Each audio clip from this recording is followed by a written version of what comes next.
We're still debating movies in here. Somehow it's devolved, as you would expect, as Dave put out his list this morning, which I thought was a pretty solid list of his top 5. The only one I would quibble with would be having the Saving Private Ryan in the top 5 might be a bit of a stretch.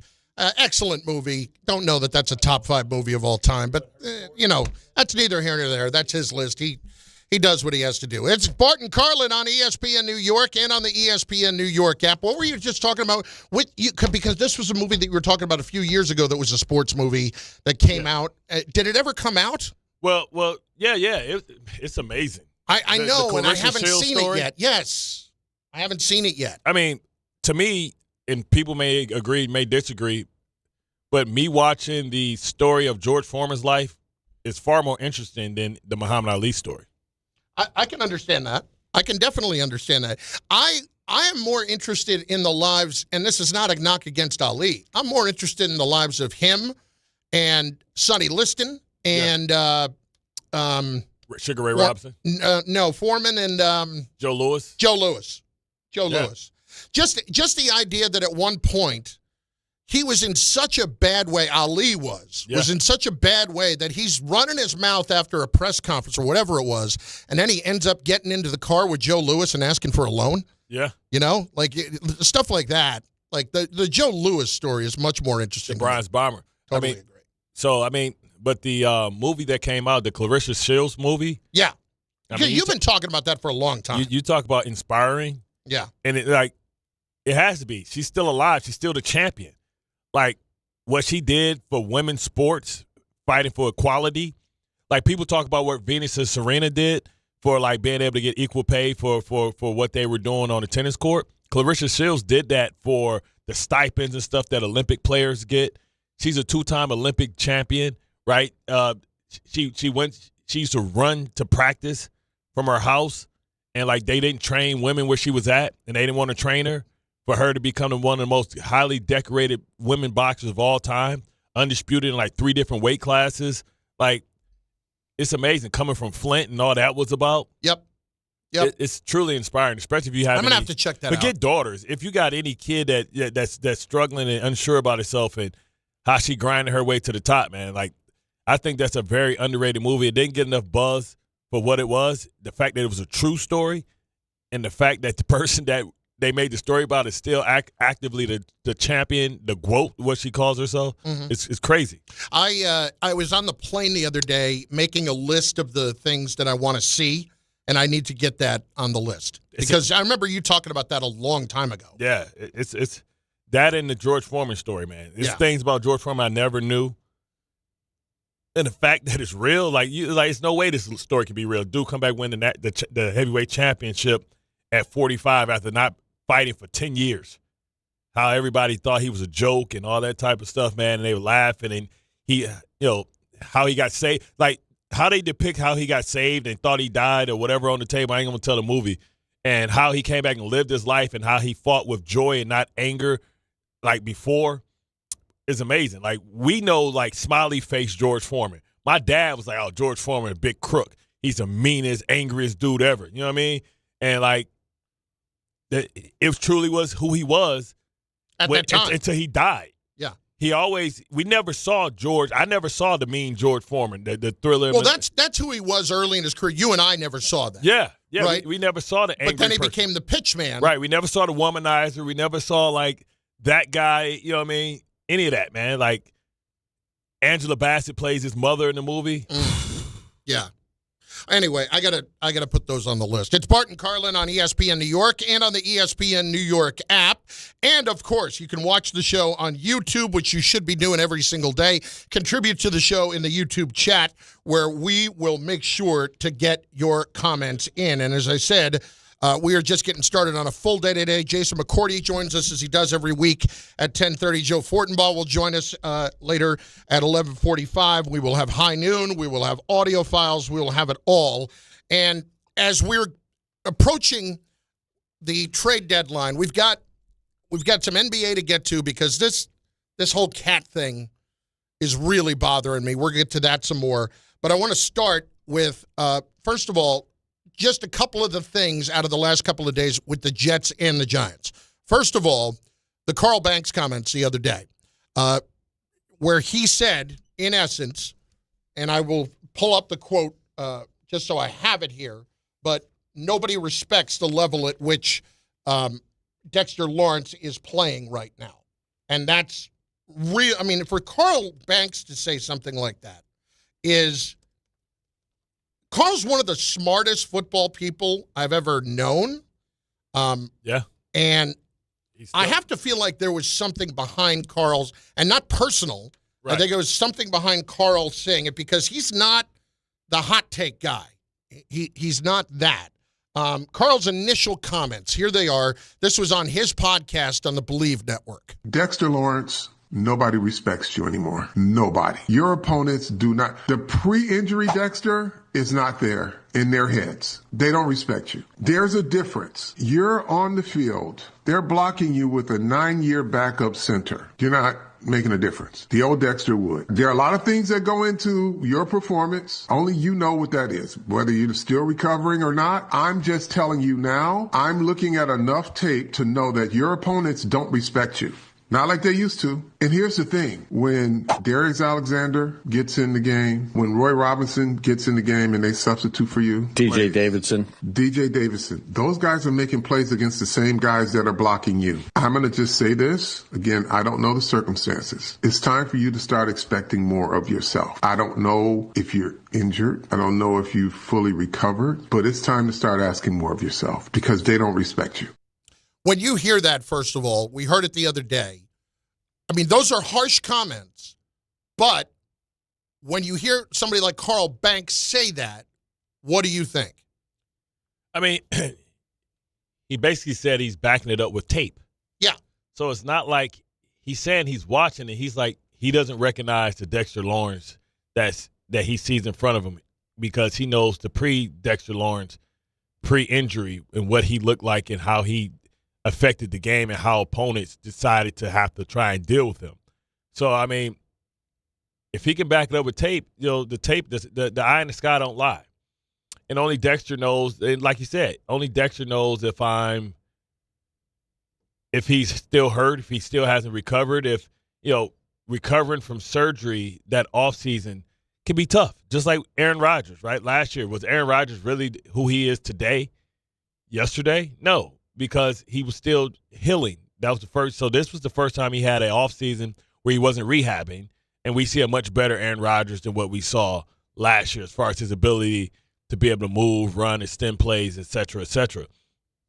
So I guess that's kind of where we're looking at. And Dexter, had a rebuke of that, and he should. But if the numbers, and we know that numbers isn't an indication about how well you're playing sometimes. Sometimes you can be playing great and just the end results isn't there, so you can't just go about sacks. But, we can look at his rankings as far as, his Pro Football Focus numbers and things of that sort and compare him to last year. Because last year he was dominant last year. Last year he was leading the league and he was injured after, I think, Game 5 or something around that time, and he still was getting it done.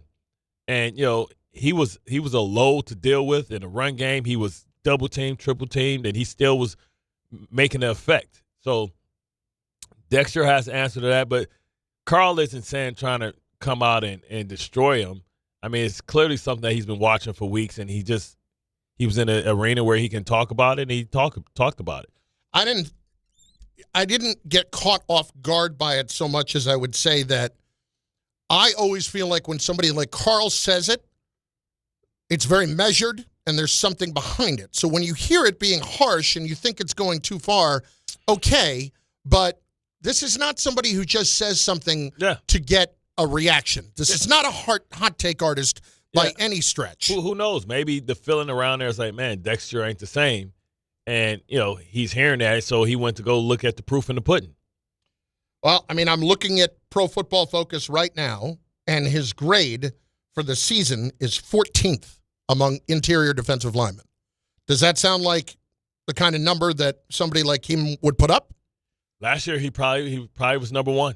Yeah. I mean, the guys who were all in front of him are really good players, but, I mean, Calais Campbell is rating higher than he is right now, and he's 70 years old. Yeah, he's 71 years old. Cam Hayward is listed as number 1 right now. I understand why he wanted more money, but at his age, he's listed at number 1. Now, look, Pro Football Focus is not a perfect science. It's not an end-all, be-all. Absolutely not. We don't know what the responsibilities within the defense is, but we expect Dexter Lawrence to be better, and I'm sure he expects himself to be better. And, either he takes this as motivation to Well, let's hear his comments from yesterday in response to it, because it's the first time he's spoken about it. Yeah, those are strong words, but that's how you feel. Those words mean more that they're coming from him, like a giant legend? No? Why not? He's delusional.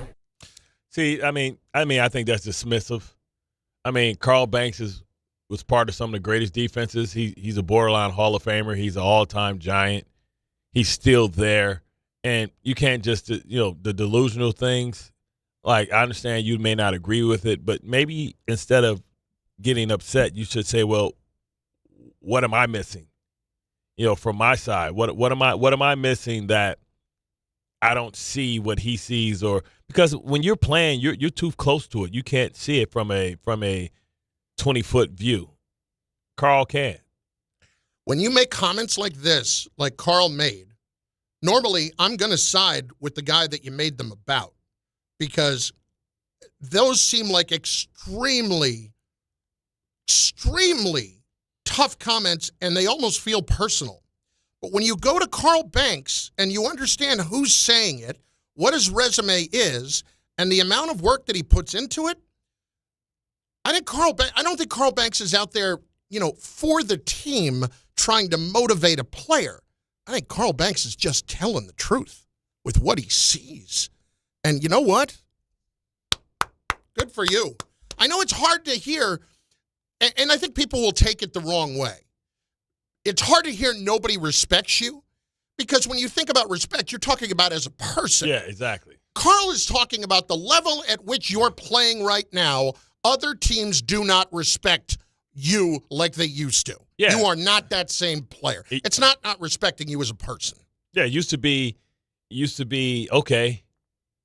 Well, they got Dexter Lawrence. We gotta slide the coverage. We need to figure out how to help our center. He's saying they're blocking you with a backup 9-year center. That's supposed to be barbecue chicken for a guy like Dexter Lawrence, right? Mm-hmm. That's like it's dismissive and disrespectful for you to not double Reggie White or for you to run at Reggie White. So when we talk about nobody respects you, we're saying from a game plan standpoint that we saying, hey, we believe that the person across from you can get his job done by himself, and we can go help other people and put more resources towards other people. So I want to tie this together with Quinnen Williams. Does have a pick, though. Yeah. I want to tie this together, though, with Quinnen Williams.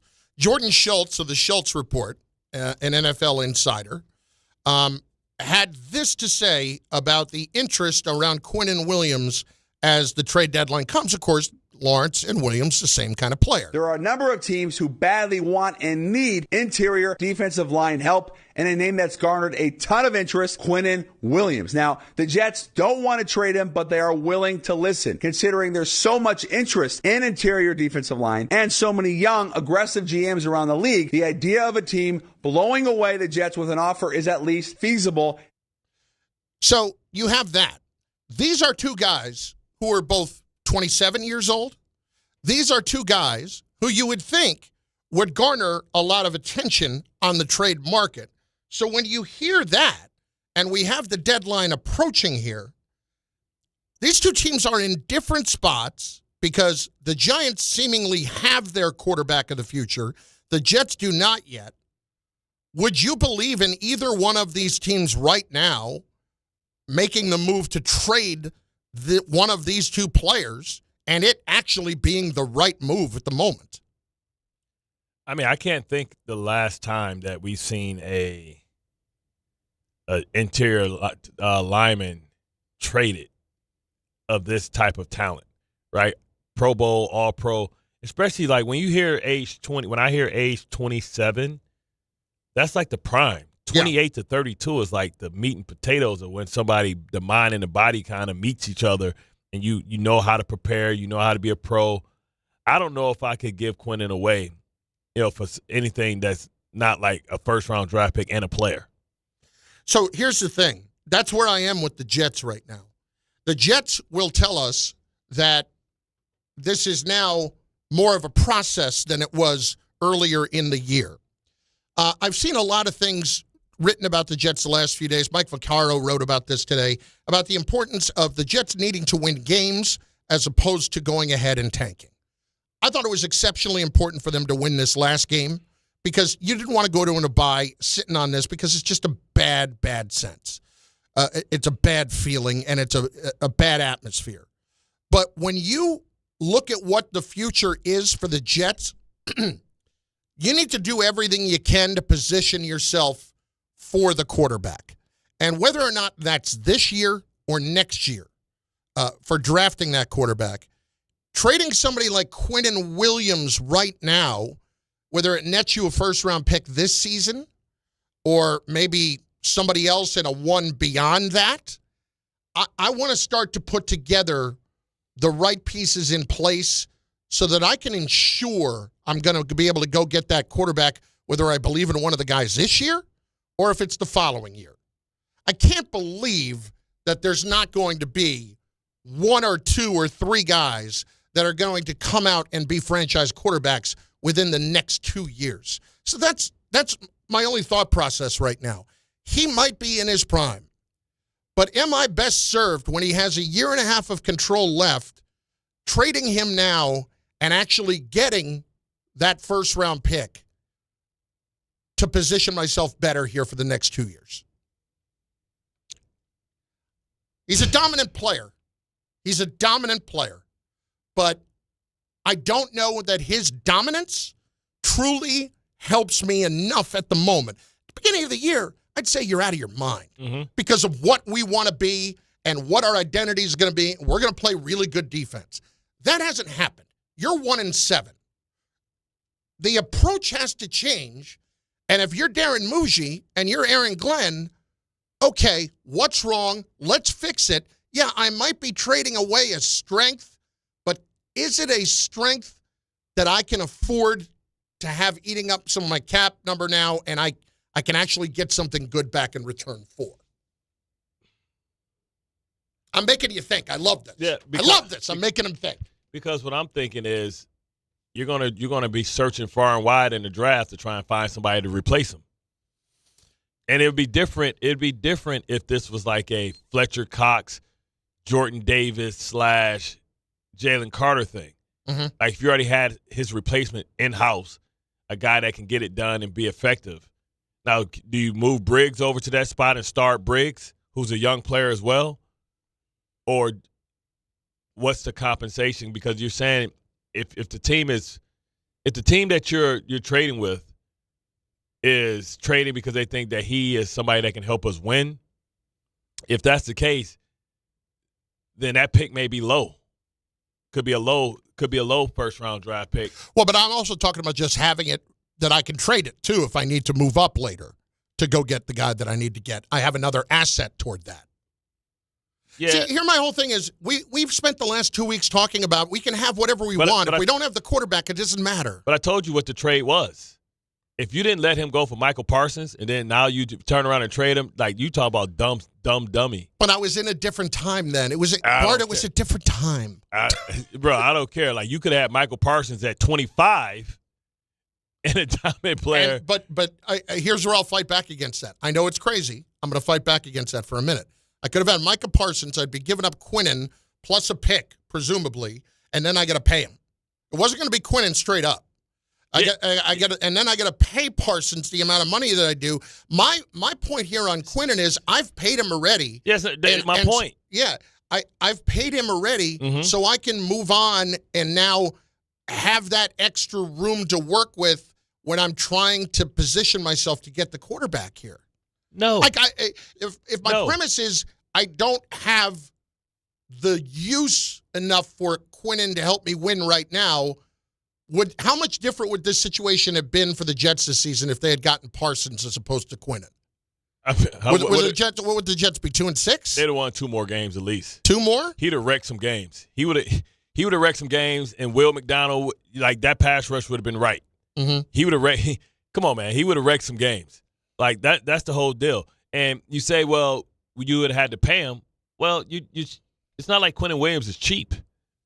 No, he's making 21.7 through the end of next year, or something like that. Right. So, but this is a brand new, fresh contract where I'm handing him over, whatever, 150 guaranteed or whatever the crazy number was. Yeah, but saying that you're not going to have a quarterback, that means that he's basically your quarterback. I mean, if they can pay Jordan Love, Rashawn Gary, the kid from McKinney, Josh Jacobs, Jordan Love, you could have fit Michael Parsons' money into the Jets' salary cap and figured it out. So that's what I'm saying. Like, trading Quinnen now would just be asinine, in my opinion, because you could have got rid of him. And the fact that Dallas Cowboys saw that as compensation lets you know how Quinnen Williams is perceived around his league. With Lawrence, with what Carl just said, and I'm taking what Carl said to be the truth, because when Carl studies tape, he understands. Yeah. He knows what he's looking at. And he calls the games for him, too. Yes. He's around the team all the time. Yeah. If Carl just says that, and I'm not basing it just on that, I'm just basing it on the level of play. On the flip side, are the Giants in a similar or different position as to whether or not they should trade Dexter Lawrence before next week? It depends on same thing with what you're getting. They're the same age. I don't see how you do that. I wouldn't do it. It is so hard to find. It's like trading a left tackle. Yeah. It is so hard to find these type of body types. Like, Dexter Lawrence is 340 pounds. Athlete. I can't think of, outside of Jordan Davis, I can't think of another person that's massive like that. Well, stop looking at me. That can do it. that can do what he can do. All right, well, that makes sense. No, I get that. I would not trade Dexter Lawrence here. Why? Because they have what they think is the young quarterback. They have something that when you keep him, you actually can believe whether or not you have. Let me start that sentence again. If you keep him here, you're not paying the quarterback for a couple of years, and it's a luxury that you can afford. And he's still a very good player. So it's not like I'm in a bad spot if I keep Dexter Lawrence and bank on him still being in his prime and actually being able to regain the player who he was before. Yeah. Am I tripping too? Because I could have swore, didn't the Jets make a move? The Jets did make a move yesterday. Okay, I'm thinking hold up, to me that's the big move. Michael Carter? Yes. Michael Carter to the Eagles, and they swapped 6th and 7th round picks for John Mechie, the receiver. That is a great move. Okay, talk to me about that.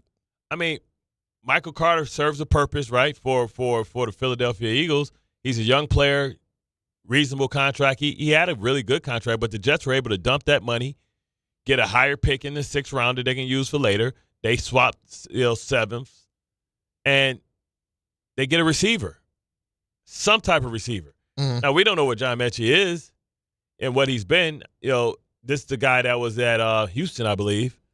He was an Alabama guy. He was down in Houston. Yeah. He was sick. Remember, he had cancer. Yeah, he missed the whole year. Yeah, he had cancer, and then he got traded to the Eagles this past offseason, I believe. Yeah, but the thing is, he was a highly touted guy. Yes, absolutely. People were very high on him. He just got sick. So the Jets have an opportunity to maybe they dump salary, and now they have an opportunity to get a guy that can be a great receiver. And I forgot he was this high of a pick. He was a 2nd-round pick in 22. He's 25 years old. Right. And he just hasn't kind of made it work as of yet. With Houston last year, 24 catches in 13 games. This year he's only played in 7 games, has 4 catches. Been hurt too, some. Yeah. Anyway, listen, I don't hate that move at all. Michael Carter was running down on kickoff. And so you dump money and potentially you got something, right? And let's see if Mechie can embrace his opportunity and see if he can play well. The overall point for me on the whole thing is I would argue that these are probably the 2 biggest tradable assets that each team has. Yeah. And I think they're in much different positions as far as trading them away right now. And I would love to know what people think about it at 800-919-3776, 800-919-ESPN. Our guy Jason McCourty is going to join us. Get your comments in on the YouTube chat as well. Got a couple of them. Carl was harsh, but he's not lying. I think Dexter is probably not 100%. That from Black Metronome checking in. Bart might be the most honest analyst in the game from Brooklyn Dude. Hey, appreciate it, man. I mean, I'm too dumb to lie. It may not be always right, but you got to I don't know. I'm pretty stupid, and I've lied many times in my life. You understand, if I say it, I believe it. Yeah. You know what I'm saying? Yeah, generally that's the case with me. Generally. You never know. If you get to the point where you lying to yourself, you are amazing. Like you don't convince yourself that you convince yourself of the lie? Remember, it's not a lie if you believe it. Exactly. Bart Carlin, ESPN New York. Some people just know you can save money on car insurance by checking Allstate first. Like to check if they're going for it on 4th down before going to the concession stand. Yeah, give me 3 hot dogs, 2 jumbo Touchdown, baby! What? Hey, buddy, you want cheese with those? Yeah, checking first is smart. No. So check Allstate first and see what you could save. You're in good hands with Allstate. Potential savings vary, including based on how you buy, subject to terms, conditions, and availability. Allstate North American Insurance Company and affiliates, Northbrook, Illinois. Tailgate season is on, and Monster Energy flavors are bringing the heat. Crack open the wickedly creamy citrus blast of Orange Dreamsicle, or ride the shockingly smooth wave of Electric Blue. Both packed with real sugar, bold flavor, and that legendary Monster kick. This is the energy your game day deserves, so grab your can and unleash the beast. The Association on Aging in New York is celebrating the 60th anniversary of the Older Americans Act, which funds vital programs for millions of older adults. Services include meals, transportation, home care, Medicare counseling, case management, and caregiver support. Today, people are uncertain whether some programs remain available. We can help. To learn more about these essential programs and how to keep them, visit our website at agingny.org. Sponsored by the Association on Aging in New York. Listen up, New York. It's football season, and you should be out there enjoying every play, every tailgate, every moment. But if you're dealing with neck pain, back pain, joint pain, or sciatica, even getting off the couch can feel like a challenge.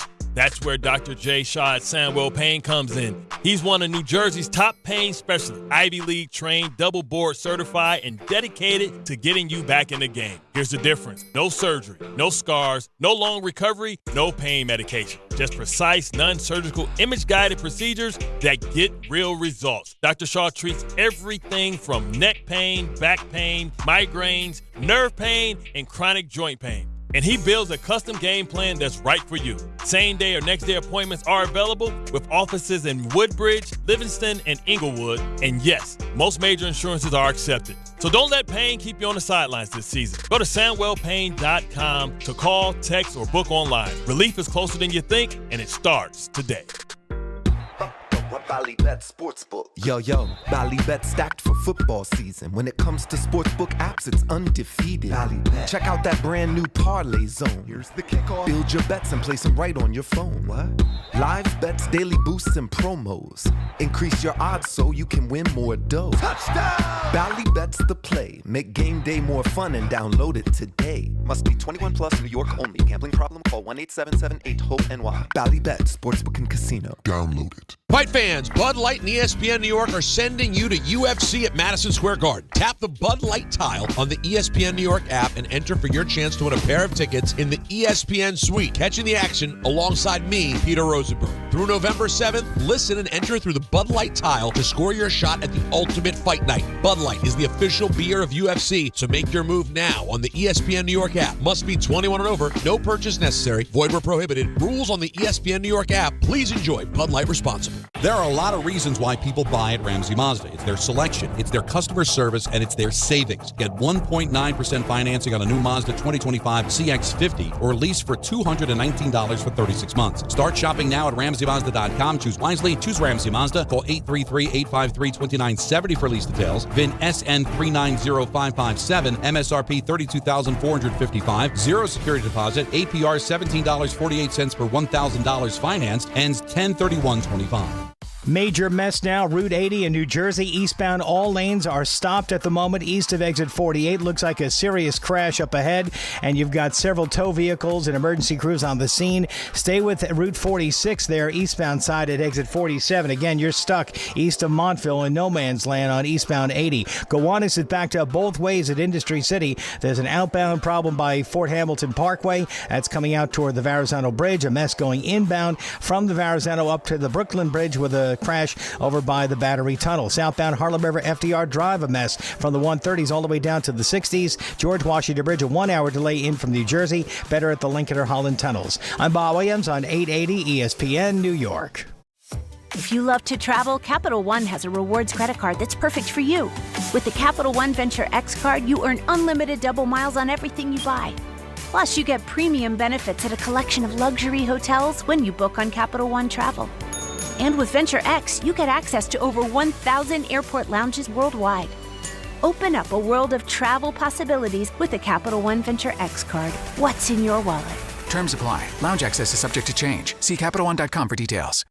Paying extra for tire care is BS. You know, bad service. So at Midas, we're rolling out our BS-free tire guarantee, included with paid installation and tax on every purchase. You'll pay nothing for flat replacements, nada for flat repairs, and zilch for tire rotations every 5,000 miles. That's $0 for all that. So with this limited lifetime tire guarantee, you'll pay a whole lot of nothing compared to what the other guys charge for tire care. That's the BS-free tire guarantee, only at Midas.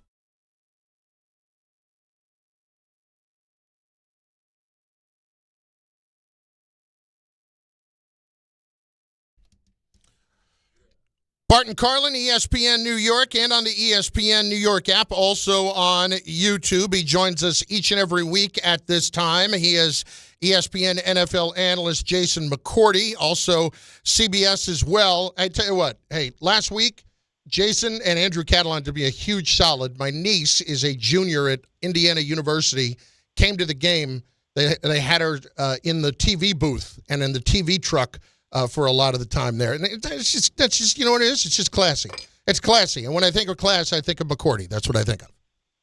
Oh, man, I appreciate that, Carl. And she got to see an inside look of some maniacs talking football and how chaotic it can be on game day. So I hope she had a good time. She enjoyed it. She's trying to figure out what she's going to do with life. But the point is, McCourty, classy. That's all. You know, I was talking to Jamal yesterday. He said, "What up?" By the way, he was like, "Man, remind them that, you know what I'm saying, I invited them over to one of Bart's fight parties, and they say, man, he don't know us like that. We ain't going over there like that. Why y'all didn't pull up, man?" Man, I'm not believing none of that. You talking to my guy West? He ain't say none of that. You making that up? I promise. He said he invited y'all to one of my fight parties, and he was like, "Yo, like, we don't know that dude like that." You see, I thought I was a mad backer, man. I ain't the mad backer. I love people, man.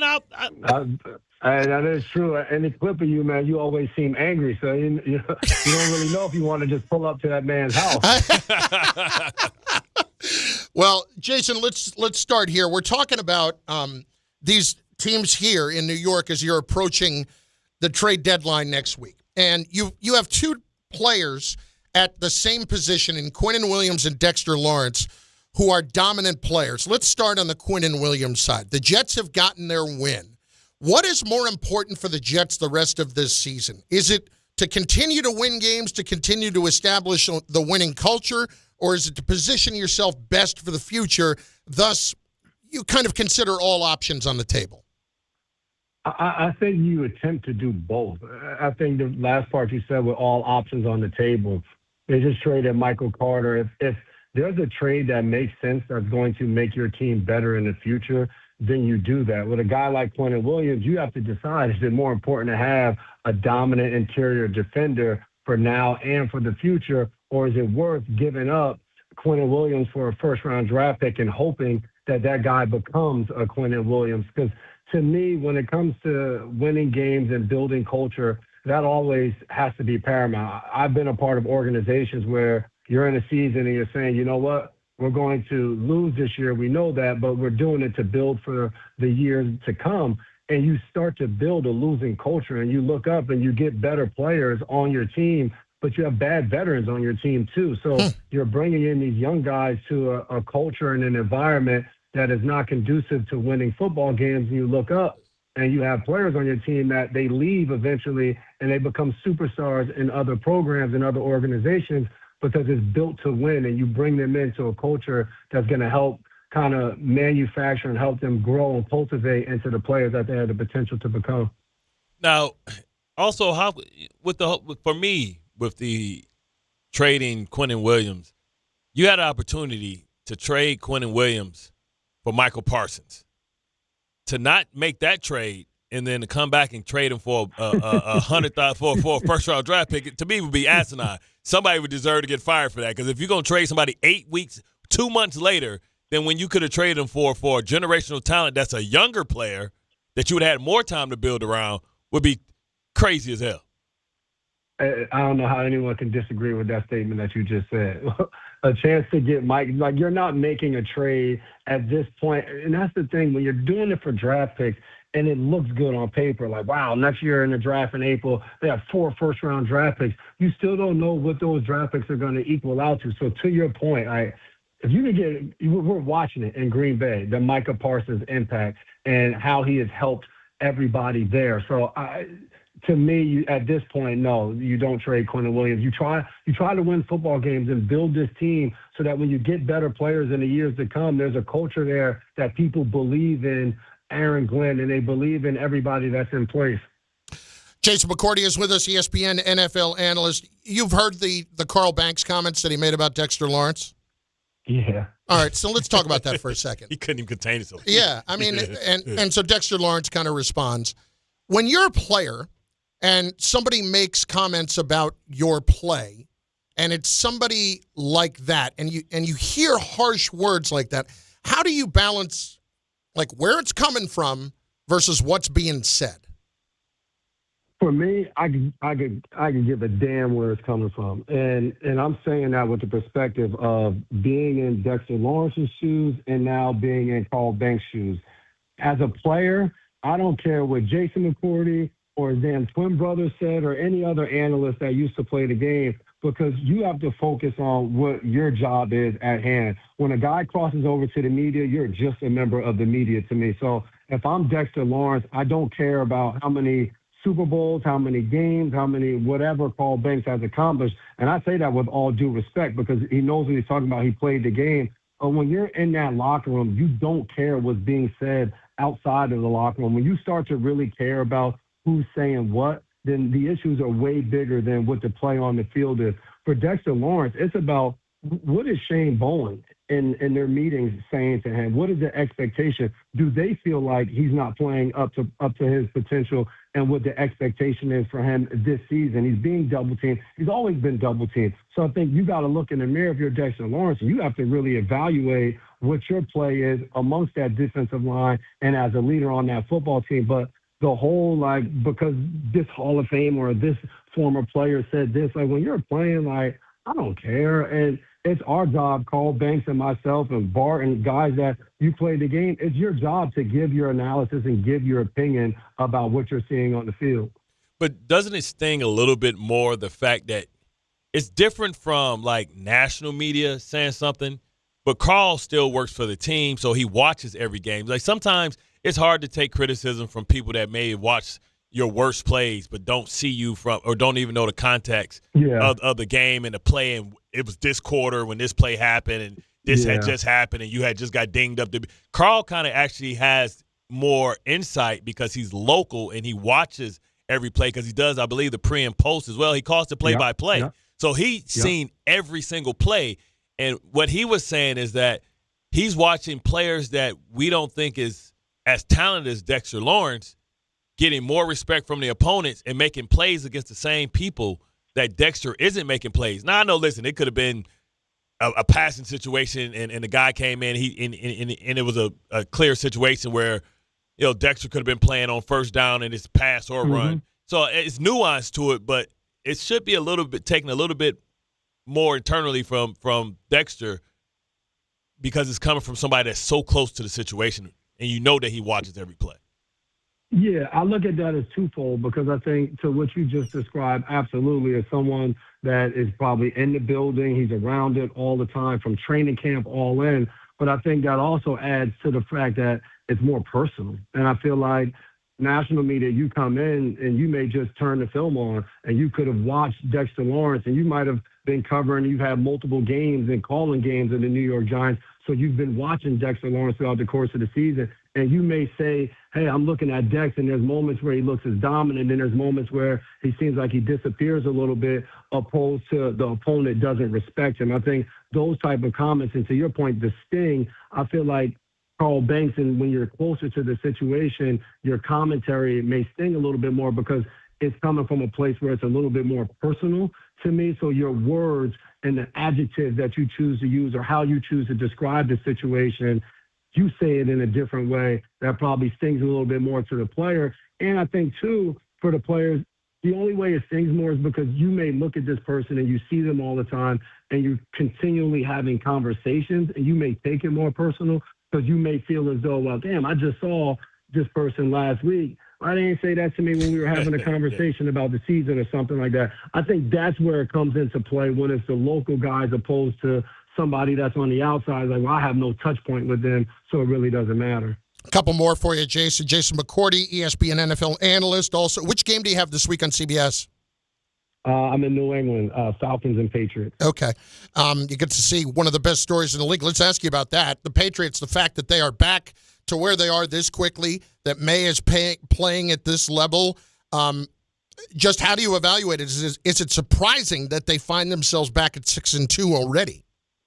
It is. And obviously some of it, they were so bad the year before. Your schedule kind of dictates some of that. But what Vrabel has been able to do, and I think coming in and creating a culture that has enticed everyone to buy in and the nature in which he does it, where he cares about his guys, but he's hard on them, and the level of expectation does not lower at any point. I mean, even Christian Barmore, this last game, he didn't play in the first quarter. Coach's decision. And no one made a comment about it other than Vrabel saying, I have to make decisions that protect the team. That was all that was said. And I felt like that's a little bit old school in the sense of like, I'm holding you accountable, but it's also not for everybody outside the house to know about. It's discipline within. We handle it and we move on. I think that's just a small example of how they've been moving. And then you look at the Drake May piece of it.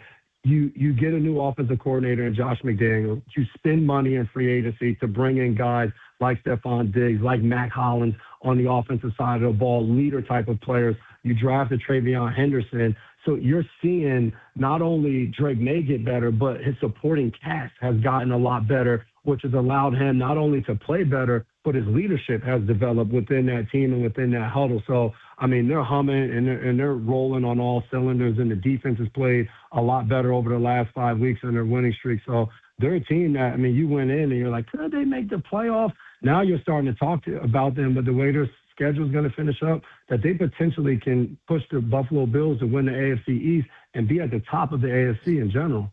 Just imagine if they didn't turn the ball over 5 times against Pittsburgh, where they would be. I know. I know. They should have won that game. And when you look at that, like, how is Josh McDaniels so effective as a play caller and a developer of quarterbacks, but yet he can't be a head coach in this league? And it's drastically different roles. And I remember talking to Mike McDonald last year, his first year in Seattle as a head coach, and he said he was still learning how to be the head coach and be in front of the room. He brought Leslie Frazier on with him. And at that point, he was like, man, a lot of the guys go talk to Leslie even before they talk to me. And Mike was like, I had to get used to not locking myself in a room and just game planning, because that's what he was doing in Baltimore when he was the defensive coordinator. Now you become the head coach. Dude, like, you're an administrator. You have to put out so many fires. You're having conversations with the owner, conversations with the general managers, conversations with the trainers about players' health. There's so many other facets of the game that go so far beyond calling the plays and developing a quarterback. And the one thing we got to say about Josh McDaniels as an offensive coordinator, he is outstanding, and we're seeing it in fruition this season. Jay, we appreciate it. Have a great call this weekend. Oh, appreciate it. Good to talk to you guys. And I hope next time, if you get the boxing invite, you can come through, Let's man. go. Park's house. I'm there. I'm bringing alcohol. I'm bringing everything. Yeah, just bring the alcohol. Exactly. Jason McCourty, ESPN NFL analyst, and on CBS as well. He has got the Falcons and the Patriots this weekend. It's Bart Carlin on ESPN. He said something there at the very beginning that really caught my attention, too. He moving up, though. You know what I'm saying? I thought he was getting a Solomon Wilcox, the old Arizona versus Cleveland games. He getting the good games, you know what I'm saying? They gave some juice, even though Michael Penix might not be there. It's Bart Carlin, ESPN New York. 1-877 Cars for Kids. KARS Cars for Kids. 1-877 Cars for Kids. Donate your car today. 1-877 Cars for Kids. Donate your car today. Ready to get rid of that old car? Donate it to Cars for Kids. Call 1-877-CARS-FOR-KIDS to reach a friendly live agent. Donation's super easy, and your car can be picked up as soon as tomorrow. Call us now, 1-877-CARS-FOR-KIDS. That's Cars with a K to donate your car today. 1-877 Cars for Kids. KARS Cars for Kids. 1-877 Cars for Kids. Donate your car today. Did you know you can donate real estate too? Go to carsforkids.org. That's carsforkids.org. YouTube TV customers, you could lose ESPN and the sports you love, including college football, college game day, Monday Night Football, the NBA, college basketball, and more. Take action. Go to keepmynetworks.com to keep ESPN. Hey, it's Alan Hahn. Let me tell you about my friends at Bathfitter. They remodeled the bath by my pool. They converted a tub into a shower. The result is amazing. Bathfitter offers all types of custom bath renovations, including their unique PermaFit solution for a watertight fit. It's done in one day, easy to clean, and durable with no demo or mess, and it costs less than a standard replacement. Plus, a lifetime guarantee. Right now, you get no money down, no payments, or interest until 2027. So start designing your bath today at bathfitter.com. There's only one Bathfitter. Score a win this game day with Amazon Pickup, the MVP of package pickup. Need that new football jersey for the big matchup? With Amazon Pickup, you can collect your order from secure Amazon lockers or counters near you on your schedule. Whether you're running from work or home or straight to the tailgate, Amazon Pickup makes it easy and worry-free at no extra cost. Don't miss kickoff. Grab your gear and your packages when it works for you. Find your nearest Amazon Pickup location at amazon.com/pickupmvp. That's amazon.com/pickupmvp. A Progressive Home and Auto Bundle can protect you round the clock, but we can't protect you from those painful moments in sports. Holding. Defense. The ref totally blew that call. Oh, I'm sure he'll make the right call next time. It's too late. It cost us the game. Well, it's just one game. That loss eliminated us from the playoffs. Oh, the playoffs are on so late. Now you'll be well rested. Okay, I need you to stop talking now. Well, at least your home and auto are protected with a bundle from Progressive. Progressive Casualty Insurance Company affiliates and other insurers. Not available in all states or situations. Out here, days are getting a little cooler, and mornings are starting with a few more layers. It's the season for more time at the grill, more feed for your animals. Heaters burn late into the night, and the woods start calling your name. We appreciate hard-working hands, shared moments, and love for our land. That's why season after season, we're here for your life out here. Tractor Supply. From the regular season to the Super Bowl, ESPN New York is your destination for football. We've got crazy fans. If the Giants somehow beat the Cowboys, I'm going to take a dump on your head. You can feel good because you're a damn football team. Expert analysis. Marcus Spears joins us now. ESPN NFL analyst Damian Woody. Mel Kiper Jr. The Hall of Famer Steve Young. He's kind of our resident general manager, Louis Riddick. We got Mike Tannenbaum right now. And all your fantasy and wagering needs. This is ESPN New York. We are football.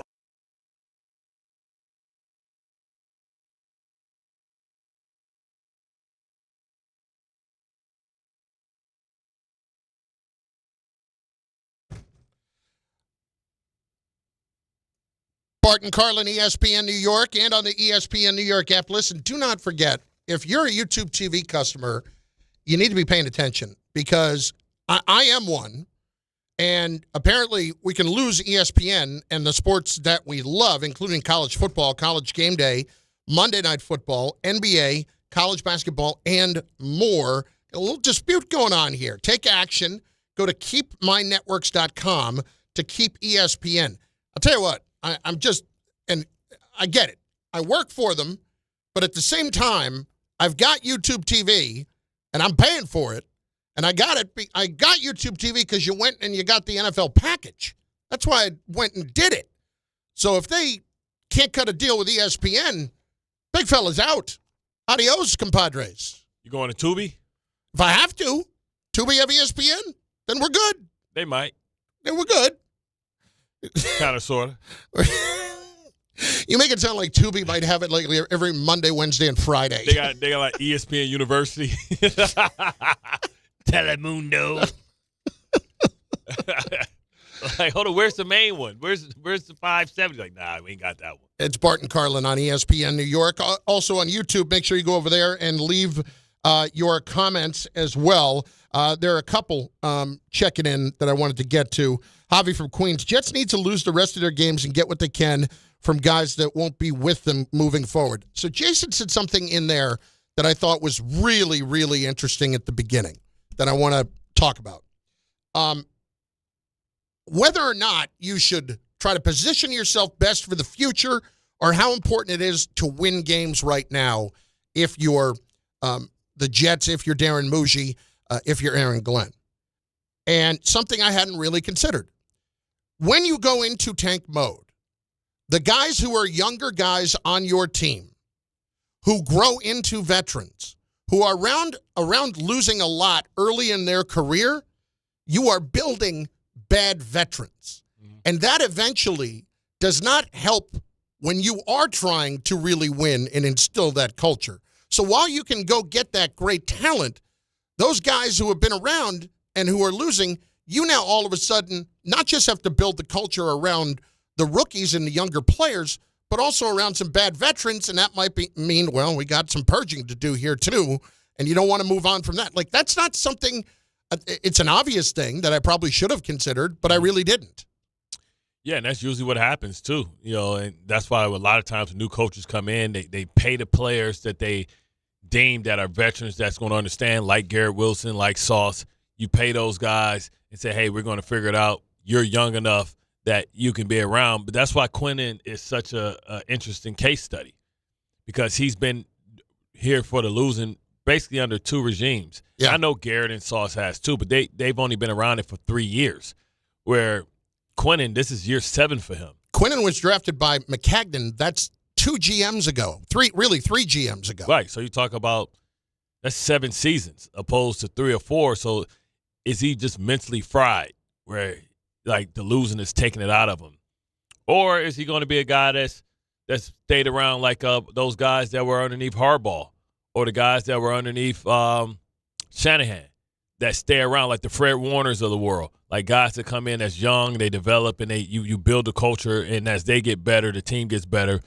So it's no exact science to it. You just have to do what you feel is best, and it's like poker. When you're sitting there at blackjack, when the dealer got the 2 showing, it's a bus card for him. Just play it out.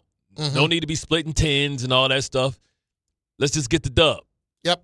But, when he got that face card showing, then you got to be a little bit more aggressive. So I think they should just be patient with Quinnen, because you have to hope that and anticipate that maybe after this win that we could have unlocked something, at least from a defensive standpoint, from an offensive standpoint, from a belief standpoint.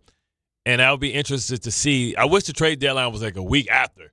So I want to see how the Jets come back from this win, and if they can show the maturity to make sure that they don't start feeling themselves and still play with the sense of hunger against a Cleveland team that they should be favored against. When they come back, you think they're favored?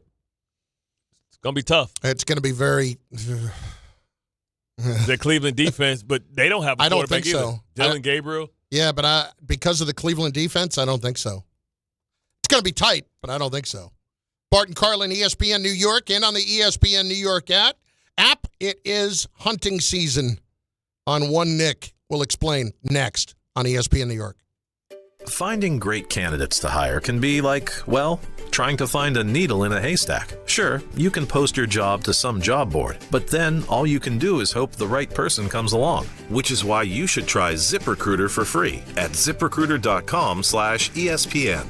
ZipRecruiter doesn't depend on candidates finding you. It finds them for you. Its powerful technology identifies people with the right experience and actively invites them to apply to your job. You get qualified candidates fast. So while other companies might deliver a lot of hay, ZipRecruiter finds you what you're looking for. The needle in the haystack. See why 4 out of 5 employers who post a job on ZipRecruiter get a quality candidate within the first day. ZipRecruiter, the smartest way to hire. And right now, you can try ZipRecruiter for free. That's right, free. At ZipRecruiter.com/ESPN. That's ZipRecruiter.com/ESPN. ZipRecruiter.com/ESPN. Did you know women account for 2/3 of all Americans living with Alzheimer's and 2/3 of all Alzheimer's family caregivers? Join the Alzheimer's Foundation of America at its Women Empowerment Forum on November 5th in Amityville to learn practical ways women can reduce their risk for Alzheimer's and enhance quality of life for themselves and their loved ones living with Alzheimer's. For more information or to register, visit alzfdn.org or call 866-232-8484. This is The Michael K. Show. Woody Johnson doesn't need the money. He's a billionaire. What would it kill him to not raise prices next year? Just for the look of it. And then maybe if the Aaron Glenn experiment pans out and they change the culture and the Jets do make the playoffs next year, raise the ticket prices then. You don't have the good sense to leave it alone now? The Michael K. Show. Weekdays at 1 on ESPN New York and streaming live on YouTube. Looking for the best internet deal? It's just a fast phone call away. Only Optimum Fiber Internet delivers the fastest and most reliable fiber internet starting at just $40 a month. That's right, lightning fast fiber internet at a price that won't slow you down. Call 888-4OPTIMUM today to lock in your offer in just a few minutes and see how you can also get the Disney Plus Hulu bundle and an unlimited mobile line on us. Don't take slow for an answer. Call 888-4OPTIMUM or visit Optimum.com today. Terms apply. Listen up, football fans. You won't want to miss this. Right now, new Bet365 customers bet $5 and get $200 in bonus bets, win or lose. So you could turn that $200 into something bigger when you bet on moneyline, spread, totals, player props. $200 in bonus bets when new customers bet $5. I know where I'm going to bet from now on. Download the app today and see why it's never ordinary at Bet365. Gambling problem? Call 1-800-GAMBLER. 21 plus only. Must be physically located in New Jersey. T&Cs apply. In-app only. Shop new fall offers at Bay Ridge Mazda. Lease a 2025 Mazda CX-30S for as low as $199 per month or finance for 2.9% APR for 36 months. Or the 2025 Mazda CX-5S for as low as $229 per month or finance for 2.9% APR for 36 months. Plus, enjoy 1 year of complimentary Bay Ridge Plus benefits like ding and dent coverage, key replacement, windshield protection, and roadside assistance. Visit them in Brooklyn or online at BayRidgeMazda.com. Bay Ridge Mazda, where confidence comes standard. See dealer for details. They say a full marathon is the ultimate test. For me, it's more than a race. It's a milestone I once thought impossible. Michelle Smallman here, and I'm running my very first marathon in New York City with the support of Gainbridge and Gainbridge Assists powered by Parity. Together, we're empowering girls and women through sports and education with grants to 32 organizations in 21 states. Every step I take is for the finish line and for the next generation chasing their dreams. Here's to 26.2 miles and a future with no limits. Harry Douglas here. Fellas, it's time to step up your grooming game. Manscaped just leveled up with the Lawnmower 5 and the Chairman Plus, two powerhouses built for unmatched precision, comfort, and control. Whether you're cleaning up before a night out, preparing for a big meeting, or getting ready for a game day, Manscaped has the tools to help you look and feel your absolute best. These aren't just old school clippers. They're engineered for modern men who take pride in their daily routine. So upgrade your grooming gear and experience the difference. And now you can find Manscaped products at your local Walmart. Hey, this is Jalen Brunson. Jalen Brunson for three. And this is your home for New York Knicks basketball. This is 880 ESPN. WHSQ and WCBS FM HD2, New York.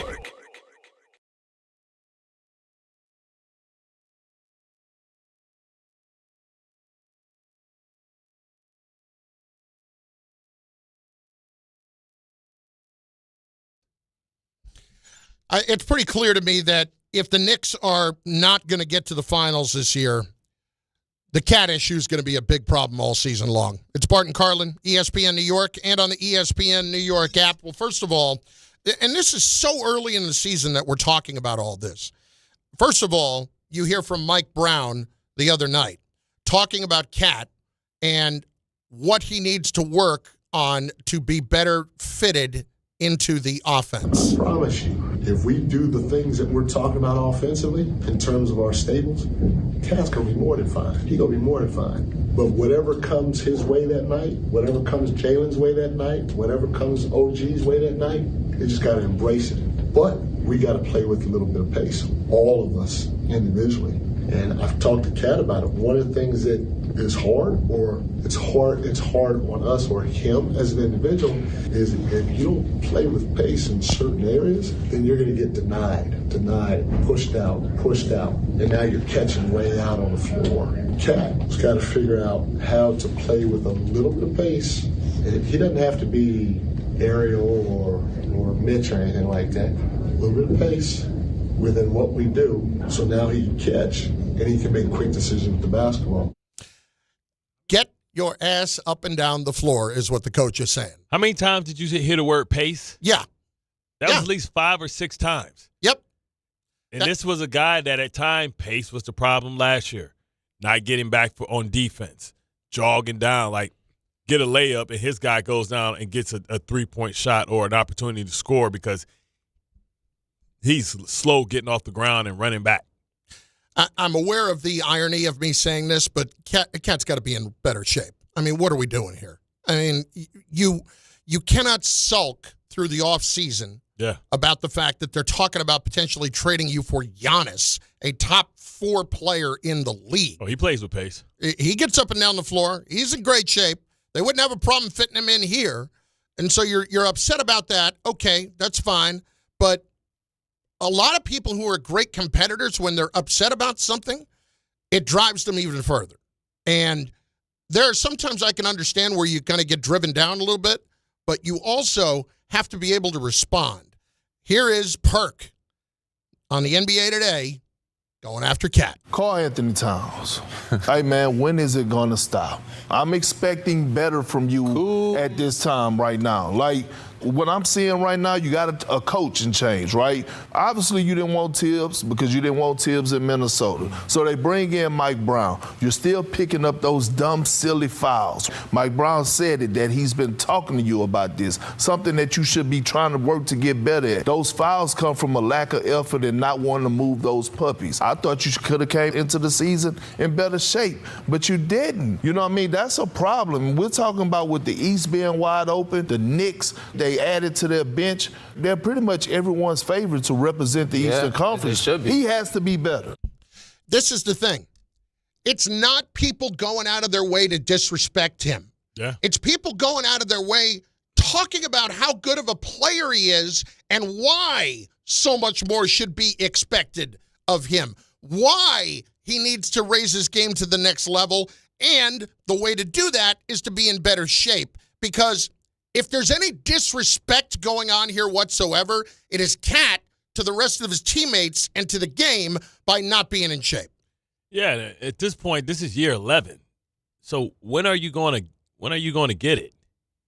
Like if he doesn't get it at year 11, year 12, like we were talking about Luka. Luka's in his early 20s. Jokic. You talk about guys, Zion.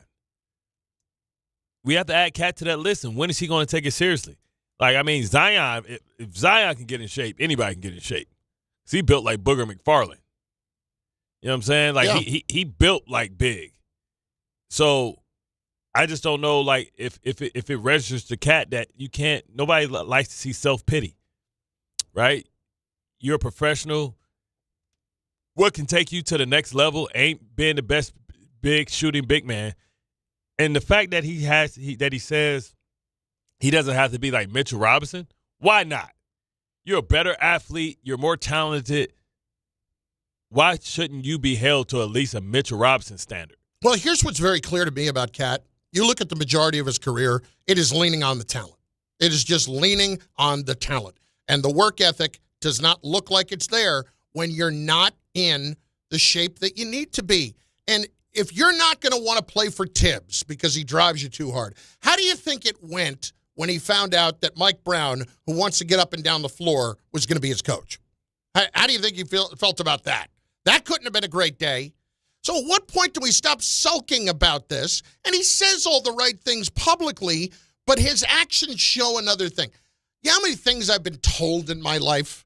You know how many people have said things to me in my life about different things that were going to happen or things that were or were not possible, only to have the actions mean absolutely nothing? In other words, the actions did not match the words in the least.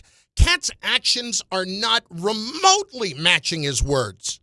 And that is what, if that is what is going to hold the Knicks back this year from making an appearance in the finals, then I'm sorry. There shouldn't be any more discussion about Cat and whether or not he's part of the future. You're not. You're not, if that's the case.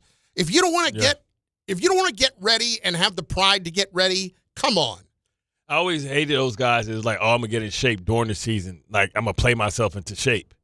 Like, that's not being a professional. And I used to hate when we used to have to be at camp and we would have to do extra conditioning because we were trying to get somebody in shape and we didn't want to point them out or single them out. So you making me run extra because this guy can't hold up his end of the bargain. Like, that's something that becomes distracting. If the team defense is bad because he's not getting up and getting back and helping to get the defense set. Like, those are all things that become things that everybody sees. And some people gonna start pointing it out, especially if things go bad, that he's not playing well, because you got your individual component of the game, but then you have your individual component of the game where you're dependent on as somebody that can help the unit, and team defense is very important. But to do that, the silly fouls, like I said before, is because of the lack of conditioning. That to me is the most inexcusable part of it. Because you can talk about not making the silly fouls anymore, but if it's because you're not fast enough to get into position, that's on you. No. That's on you. And when the coach is saying this in the nicest way possible that he could say it, and he's trying to get it across, and Cat and I have talked about that. You know, come on now. Right. Come on. Coach, I'm a new coach. I got to talk to you about effort. Every coach that I ever said, listen, I'm not going to – one thing I refuse to coach is effort. I'll tell you, and the people in the YouTube comments right now, too, like, Jose, the Cat hate continues, LOL. Yeah, you're going to LOL later in the year when he has dumb foul. He's got 5 fouls early in the fourth quarter, and he's not getting up and down the floor, and you're in trouble offensively because of it, because they're triple teaming Jalen. Oh, and what do you know? It turns out Bridges is not that great of an offensive player. We already knew that, but we handed him the money. Cat's supposed to be number 2. Yeah, really 1A. If we're being truthful, Cat's really supposed to be 1A. I thought the offense was going to run through Cat. So if you inside out. If you guys want to talk, because they're playing 5 out sometimes, I know Cat loves to shoot it from outside, going to get his opportunities there too. Like, this could not be setting up better for you. And it couldn't be more of an incentive, yet here we are, having to talk about this early in the season because you haven't shown up in shape. And, yeah, I get it. I'm saying this. I know it's funny because that's all I'm getting in the comments, too. I get it. But you know what part of my job is? Part of my job is not to be in shape. Yeah. I look like a talk show host should look like. Bart's the one who's really not doing his job here by working out all the time. I'm the one who's supposed to be eating candy, which, by the way, it's Halloween, and everybody's bringing in Halloween candy. Did you see what was out there? I ate one just because I just needed a sugar kick. What'd you get? It's a Mounds bar. Mounds? Like, what? That's like K drafting Mounds 4th overall. Yeah, it was like dark chocolate Mounds. What? Dark chocolate Mounds? That's why it was available. Yeah, the well, let me guess. All that was left was Mounds and Almond Joy. It was all Mounds. There's a reason for that. I ain't seen any other candy, so I wonder if somebody went specifically bought Mounds, or were they 2 for 1, buy one get 3 free or something like that. One of the women who works here in the office, Julia, yesterday says to me, you know, she has a big bowl of candy on her desk, and she's like, oh, she does? Here it is. Yes, she does. Or 2 days ago says this. Here it is. It's right here. And she looks at me like she's almost purposely tempting me and just says, now, I'm not going to be here tomorrow, but this is still going to be here. And I just looked at her and I said, why would you say that? Why you look at me? Well, if you're looking for a little snack or something, and she wasn't saying it purposely to be mean. She was saying it'll be here. And I'm like, honestly, I'm better off without the information that it's there. And what happens? I hit that thing like 4 times yesterday. It's like Christmas for you. Yeah. Comes back in this morning. She's like, oh, my God, it was a barrage. I'm like, all right, settle down. I had 2 of the mini Snickers and 2 of the mini Twix. Everybody just calm down. Did she take like 2 of them out, like little breadcrums? I don't know, but she was refilling this morning. She was refilling this morning. I'm about to hit the stash now, bro. You should have never told me. Let me find some Hershey Kisses. I don't think she had any of those. She had some of the other. She had some like gummy worms in there. I didn't see any Reese's Cups. If the Reese's Cups were in there, she wouldn't have any left. I would have taken every last one of those. She got some Milky Ways in there too, but they are the minis that you like. They are the minis. Like the minis. Anyway, 800-919-3776, 800-919-ESPN. David and Elizabeth is up. What's up, D? What's going on, dude? Yo, what up, fellas? Man, I want to go all over the map with y'all, but I just want to touch base with Jets and Karl Towns at the end. So, look, this is what I want to say with Jets, us entering the bye. I want us to continue on a positive note. As far as the new regime, Tanner, check. Muji, so far, check. Glenn, question mark. Wilkes, garbage, X, out of the new regime. So far, I like what we're doing. I don't want to part with none of the Williams twins, as you can see. But I know Quincy just had a daughter, so he's not taking a hometown discount. We're probably going to lose him. I don't want to lose Quinnen unless we're going to get good value. And it's hard moving on from players you respect and like. And, they've been part of your organization for a while. So it's a really tough pill to swallow, Paul. And, I don't want it to happen. I don't want to lose Brees. I don't want to lose none of my pieces. But I need to be a realistic fan. If it's going to better the team for the future, they should do it. I don't want to see it done, but I'm all for the future. Karl Towns, not for nothing. Everybody keeps pointing it out. Perkins pointed it out. Yo, bruh, you are gassed. The other day, watching that halftime report, because they be interviewing the players, the lady walks up to him to talk. He's like, like, bro, I almost saw Vader from WWE was on the TV. I'm like, bro, you gassed. Hang on a second. You said pause earlier, but you didn't say it after that. Yeah. Phrasing. You sound like Forrest Gump. Boy, your mama sure do care about your education. Yo, real quick, fellas, before y'all let me go, I just want to ask y'all 2 quick questions. Carlin, you got to earn your stripes, even though Bart earns his every day.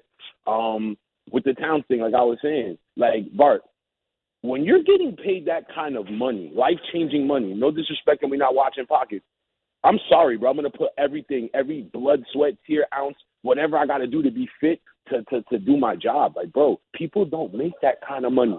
So why are you not putting your best foot forward to give what's best for the organization and your team and your representation? And Carlin, I'm not going to hold you. I'll just ask you tomorrow because I'm asking for a lot. So you guys just unpack what I said. Appreciate you, gentlemen. Okay. Listen, the Towns thing to me, there's no disrespect going in his direction. The disrespect is coming from his angle. The mere fact that we're still talking about this from the way he's handling himself. That's the problem. You expect more because we knew that was the issue going into the end of last season, the playoffs. We expect more because of the talent, because of what you're capable of doing, and that's what everybody's trying to get across. Like, they know what you are doing, and they know how good you are, but there are the people that just sit back, relax, and rely on the talent, and that's what's going on right now. It reminds me of like Riddick Bowe, right? Yeah. Riddick Bowe, they was like incredibly talented guy, great fighter, fat. Remember Holyfield? Like, so I used to talk about I used to love like the Legendary Nights. If anybody ever like don't remember that series with Jim Lampley, he goes over the inside stories of the greatest fights that ever took place, and you can watch it on YouTube. It's amazing stuff. He goes with Hagler, Hearns. He goes Hearns, Sugar Ray. It's like the Riddick Bowe trilogy is in there. The Mickey Ward trilogy is in there. And, Holyfield was talking about how the first time he fought Bowe, he knew he was everybody knew how extremely talented Bowe was, but he had the he was known to gas out.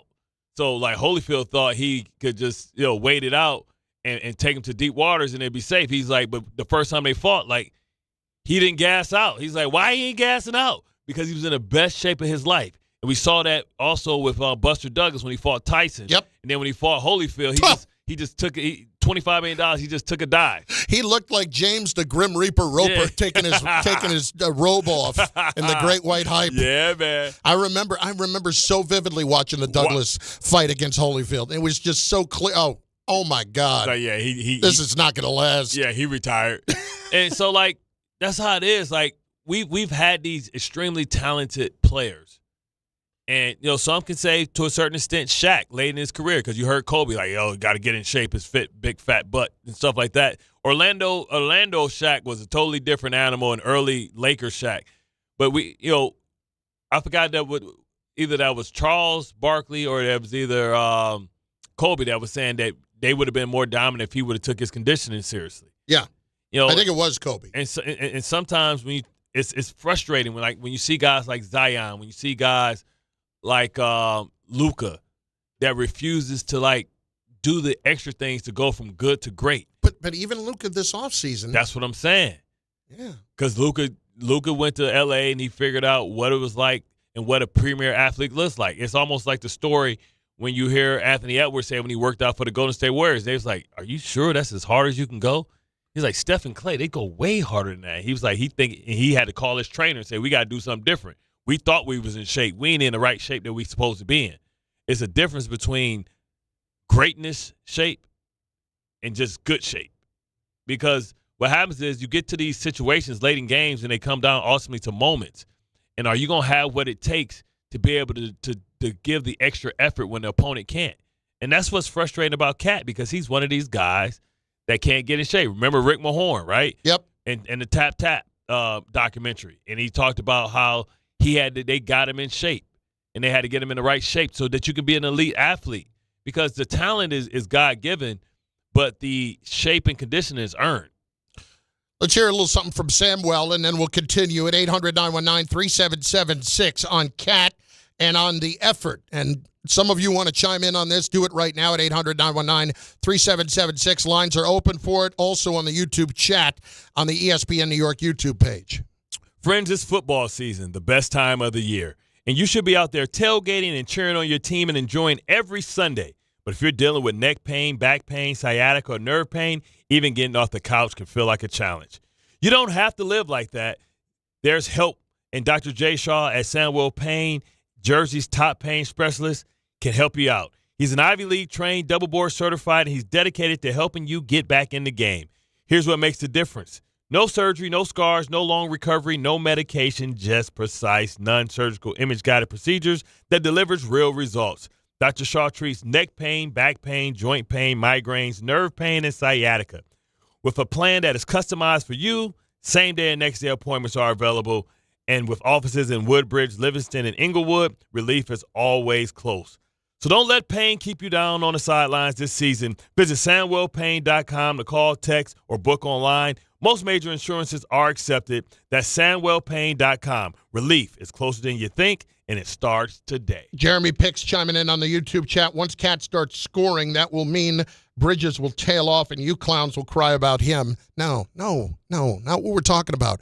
What we're talking about with Cat is it's not just starting to score, it's starting to complete the game.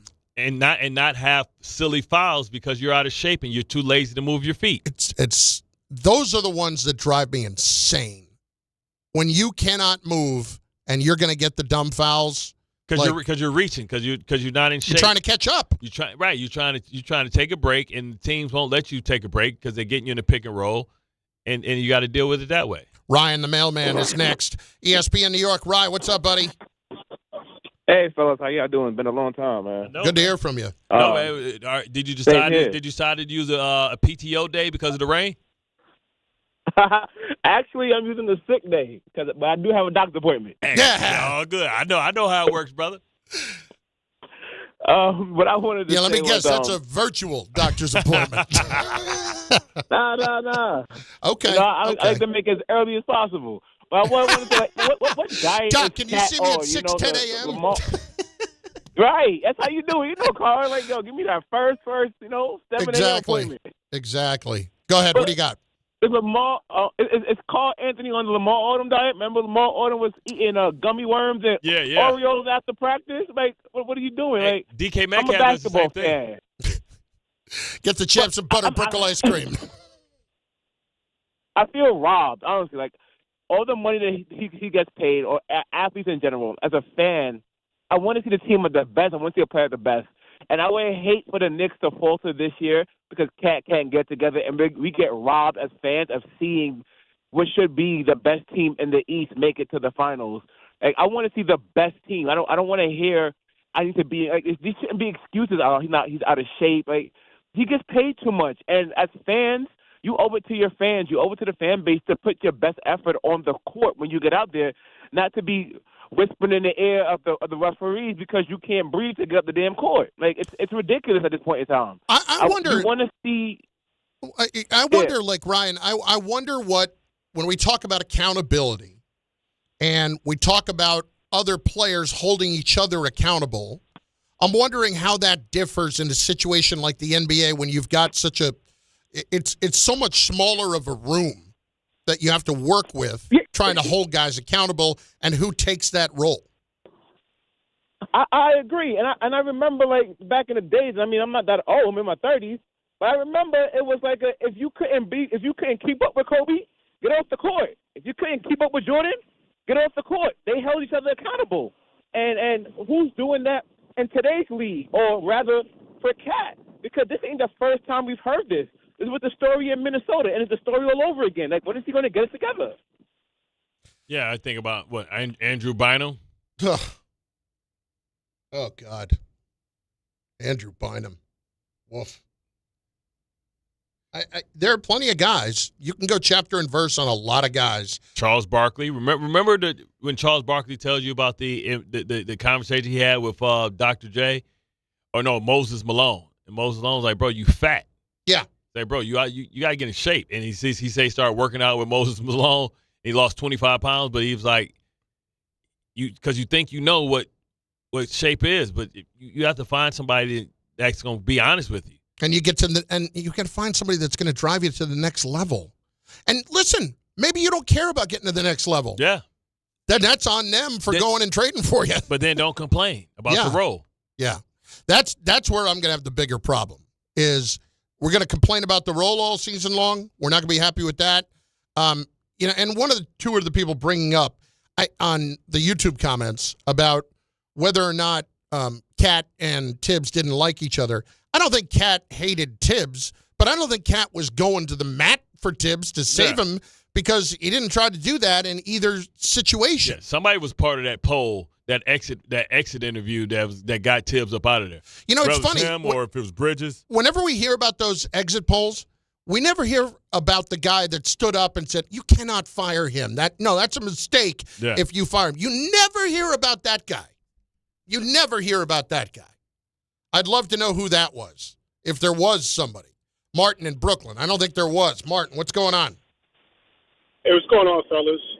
Hey, I don't begrudge athletes getting the money that they get because they're only sharing the total pie of what the owners are getting as well.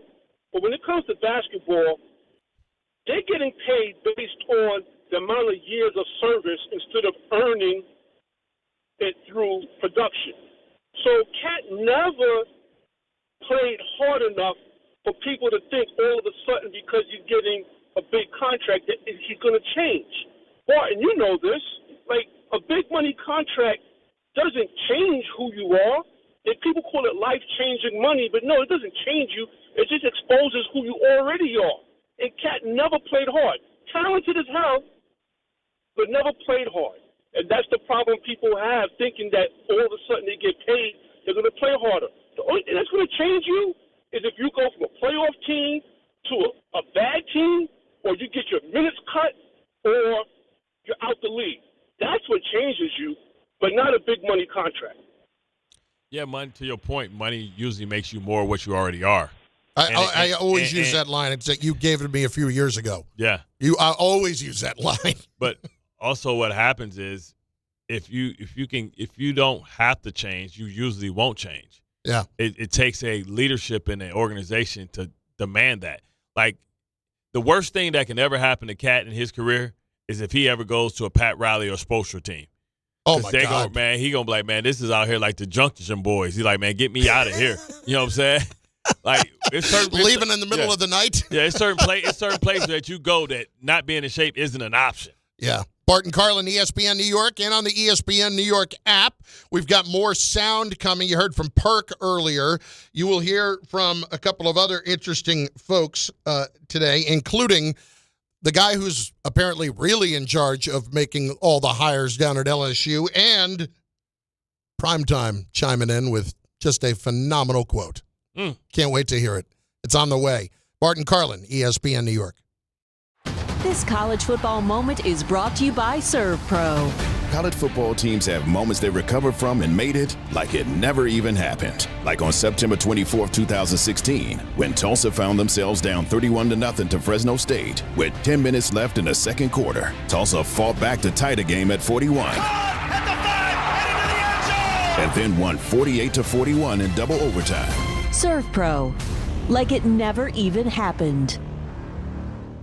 From kickoff to cash out, ESPN Bet has all the tools you need to score more on game days. Bet smarter with stats right at your fingertips. Get personalized parlays built just for you. And with your fantasy teams synced right in the app, you can back your squad. Right now, new customers get $100 in bonus bets when you bet $10. Sign up with promo code USL to get started. Must be 21 plus. Gambling problem? Call 1-800-GAMBLER. Terms and conditions apply. See app for details. Offer not available in New York. Hey, bro, weirdest thing is happening at the game. This guy sitting next to me says, "You're our good luck charm." Every time I crack a Bud Light, we score a touchdown. Now his entire family wants to buy me Bud Lights. I think I'm some kind of a football prophet. Talk soon. The team needs me. Anything for Bud Light, the official beer sponsor of the NFL. Stock up today. Enjoy responsibly. Copyright 2025 Anheuser-Busch Bud Light Beer, St. Louis, Missouri. YouTube TV customers, you could lose ESPN and the sports you love, including college football, college game day, Monday Night Football, the NBA, college basketball, and more. Take action. Go to keepmynetworks.com to keep ESPN. Serving contractors, builders, and homeowners in the tri-state area since 1987, Brooklyn Window & Door is New York City's largest stocking dealer of quality Andersen window and doors. The professionals at Brooklyn Window & Door will help solve any of your window replacement needs or applications. Visit Brooklyn Window & Door's award-winning showroom to see the complete Andersen product line, including the 400, 100, A&E series. Andersen, built, backed, and serviced like no other window. Visit Brooklyn Window & Door at 185 30th Street in Brooklyn or call 718-WINDOWS. 1-877 Cards for Kids. KARS Cards for Kids. 1-877 Cards for Kids. Donate your card today. 1-877 Cars for Kids. KARS Cars for Kids. 1-877 Cars for Kids. Donate your car today. Ready to get rid of that old car? Donate it to Cars for Kids. Call 1-877-CARS-FOR-KIDS to reach a friendly live agent. Donation's super easy, and your car can be picked up as soon as tomorrow. Call us now, 1-877-CARS-FOR-KIDS. That's Cars with a K to donate your car today. 1-877 Cars for Kids. Donate your car today. Did you know you can donate real estate too? Go to carsforkids.org. That's carsforkids.org. There he goes to the 20, 10, 5. That's a Jet touchdown. That's a Jet touchdown. Jets fans, be there at MetLife Stadium to see the New York Jets take on the Cleveland Browns on Sunday, November 9th at 1 p.m., presented by Verizon. Don't miss your chance to experience the excitement of game day at MetLife Stadium and cheer on your Jets. Lock in your seats at nyjets.com/tickets and get ready to clear the runway. Hey, fans! Welcome back to Fansville's Cheers and Tears. Oh. Okay, so like everybody deals with losing, right? To a rival on a last-second field goal. Whatever, it's fine. I'm totally fine. But I cope with losing with an ice-cold Dr. Pepper. Those 23 flavors are like so delicious. They totally wash away the pain of your college football team taking a big fat L. College football, it's a pepper thing. At AT&T, we guarantee our network so you can talk college football with your BFF while taking Buster to the vet. Hey, yeah, I can't believe he ate the whole thing of chicken wings. And I can't believe we're staging a comeback. Touchdown! Yes!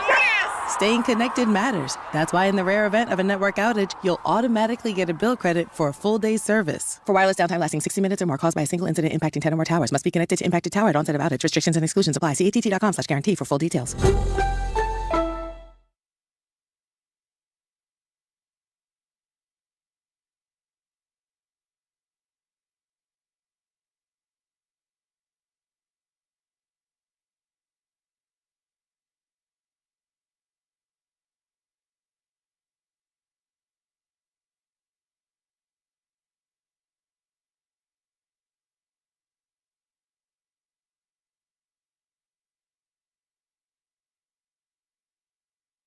They just start playing the music. They don't tell us. Did you say anything? Did you tell us? Oh, we did. Well, both of us did. All right. Well, maybe the volume was down too much. I just ran into the other room for a second to grab something. Sorry about that. We're not going to blame you this time. How long were you on? About 3.5 minutes. I didn't even see, we not even back right here. Bart scrolling the gram watching Steve Harvey videos. Inspirational videos. Why would I turn on the camera if you're not ready to go? It's not going to do you like that. Well, I appreciate that. You left it on last week during a break when I'm picking my nose. Did we just leave the music on? Did we listen to a whole album, or are we get sued from Sony? I don't think we'll get sued. I think we'll be okay. Hey, what is your favorite drink this time of year when it starts to get a little cold? Apple cider with cinnamon and stuff in it. All right, besides that. Some people like coquito. I don't even know why I asked him. You're a big hot chocolate guy. Oh, yeah. Well, that's all year. Yeah. Oh, that's all year. You're a hot chocolate all year guy. Yeah, hot chocolate with half. And sometimes I put a half espresso in there. So we mixed it up this week. Carlin's Corner Table, best hot chocolate in the city, supposedly. Oh. I went yesterday. That's what we'll be doing tomorrow. Supposedly. We'll see. How many seconds on the whipped cream? No, so the place I went is a place called Cafe Panna. There are two of them, Panna, and it's more of an ice cream place. But they are so well known for their hot chocolate that they have a separate line for hot chocolate outside. Nice. So I went and did that. So it's a high-end hot chocolate where it's not for me. The cocoa is at 98%. Yeah, it very pure uncut. Exactly. And the whipped cream is not out of the can. It's whipped cream. It's whipped cream. So we will handle that tomorrow. But for me, cinnamon on the top. What do they put on the top of the whipped cream? There was some chocolate on top of that. Chocolate shavings on top of that. Okay. So we will get into that tomorrow. I also did another bagel place yesterday, Apollo's Bagels, which people are very high on. We'll get to that soon. I was going to ask you this. I have to go to Chicago today. Ooh. And I'm driving down to Champaign, Illinois for the Rutgers game, right? Italian beef? I was thinking about I'm not doing pizza, okay? Italian beef. All right, let's talk about this for a second. First of all, we're not doing Chicago-style pizza. It's crap. You wait an hour. It's 40 pounds of bread. It's 2 pounds of cheese and a little bit of sauce. It's garbage. And 100% of delicious. No, it is not. As Jon Stewart accurately described it, it is an above-ground pool for rats. That's exactly what it is. Listen, I would say that, man. Just call it a piece of quiche. So I was going to say, first of all, there's the Italian beef, and then there's also the Portillo's hot dogs. So I'm wondering which of those two things I should do. I get both. I don't know if I'm going to have time to do both. Are you going to do with the? I'm going to do the show tomorrow from ESPN 1000 in Chicago, assuming my flight gets out today. Okay, I don't know. You have the bun with the poppy seeds on it. You have to have a celery salt. I don't love a ton of things on it. That's why, I have to eat it that way. Well, they come that way. Come with the 2 sliced tomatoes, 2 sports peppers, a pickle. And I don't love. They have this relish that look like it glow in the dark. Yeah. When you get it there, it's like a crazy color green. So this is the point. So just get the Italian beef. So if it's something that I don't like, all those things, I like mustard on a hot dog. I'll go with onions on a hot dog. I'll even put ketchup as long as it's with mustard on a hot dog. But I'm not a sauerkraut guy. I don't love putting 100 different things on hot dogs. So if that's the case, should I not do it because I'm immediately going to be biased going in against it? You know what I mean? Yeah, they have the one the hot dog is pretty much, you got the Maxwell Street Polish, but that's I don't really know if that's a Chicago thing. They call it the Street Polish. Yeah. But the Italian beef, you think like the salt hanks and all that stuff, the dip stuff is. Yeah. They have like these little spicy ass like carrots and like that mix that gets like pickled. Yeah. Oh, the Street Polish, they have it in its juice. Yeah. Oh. All right, maybe I'll do the Italian beef. Get the Italian beef, man. Joe Leo, what do you think? What's your take on this situation? As someone who went to Chicago specifically for Portillo's, yes, get the Italian beef and a chocolate cake shake. The Italian beef at Portillo's? Yes. But isn't Portillo's famous for the hot dog? They got it everywhere. Hot dog, but Italian beef is their everywhere. Italian beef is also tremendous. All right, but is there you got one? the dip? You dipped it too? Oh, yeah. Oh, Is there one place for the Italian beef in Chicago that's particularly famous? It's kind of like Philly with the cheesesteaks. Okay. Yeah, everybody does has Italian their beef. own. Italian beef is their thing. Right. I know about the chocolate cake shake. My nephew was there a few weeks ago and had it. Also, here's the thing. I don't need a sugar crash in the middle of, driving through the state of Illinois tomorrow afternoon. Hey, man, get one of them cars that drive themselves. I saw one of those last week in L.A. I know somebody or 2 weeks ago in L.A. Yeah. It freaks me out, man. Like, it says don't. A lot of people do that to get high. What do you mean? They get in the car and let that do it, and they get high. Well, no, like these things just didn't have anybody in them. They were called Waymo. Oh, yeah, but I'm talking about people who get in them. Like, they got, like, Teslas and stuff like that. They drive. Talking about passengers that will purposely get in it and just get high to get in it. Yeah. And then do it because it's freaky. Exactly. I don't know. But listen, that would be terrifying to begin with. And although we all know people who just should not have licenses anyway. So, I don't know. Anyway, all right. So, Portillo's for the beef and then the chocolate cake shake. If you're not a big Chicago-style hot dog, the Italian beef is something for you that you would go there, and it is really, really good. All right. So, I should try it. And You never had Italian beef? I don't think so. Not the Chicago kind. No. I didn't even know it was another kind.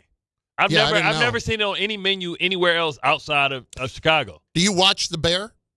What's The Bear? The Bear's a TV show.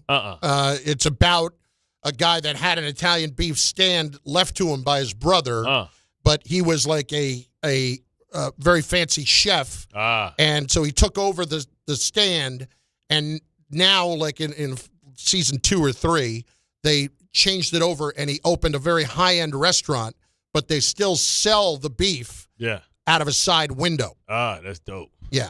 The show is much more complex about the characters and all that. It's an excellent show.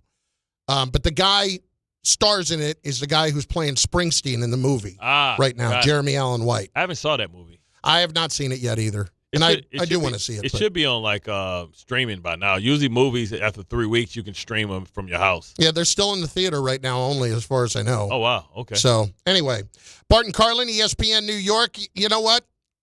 I'm going to have to postpone it because I wouldn't shut up there. And we got Fortenbaugh coming up. So we'll do audio files here in a little bit. Fortenbaugh coming up next. Let's get some money. That would be nice. And I want to remind you that he does this completely free of charge.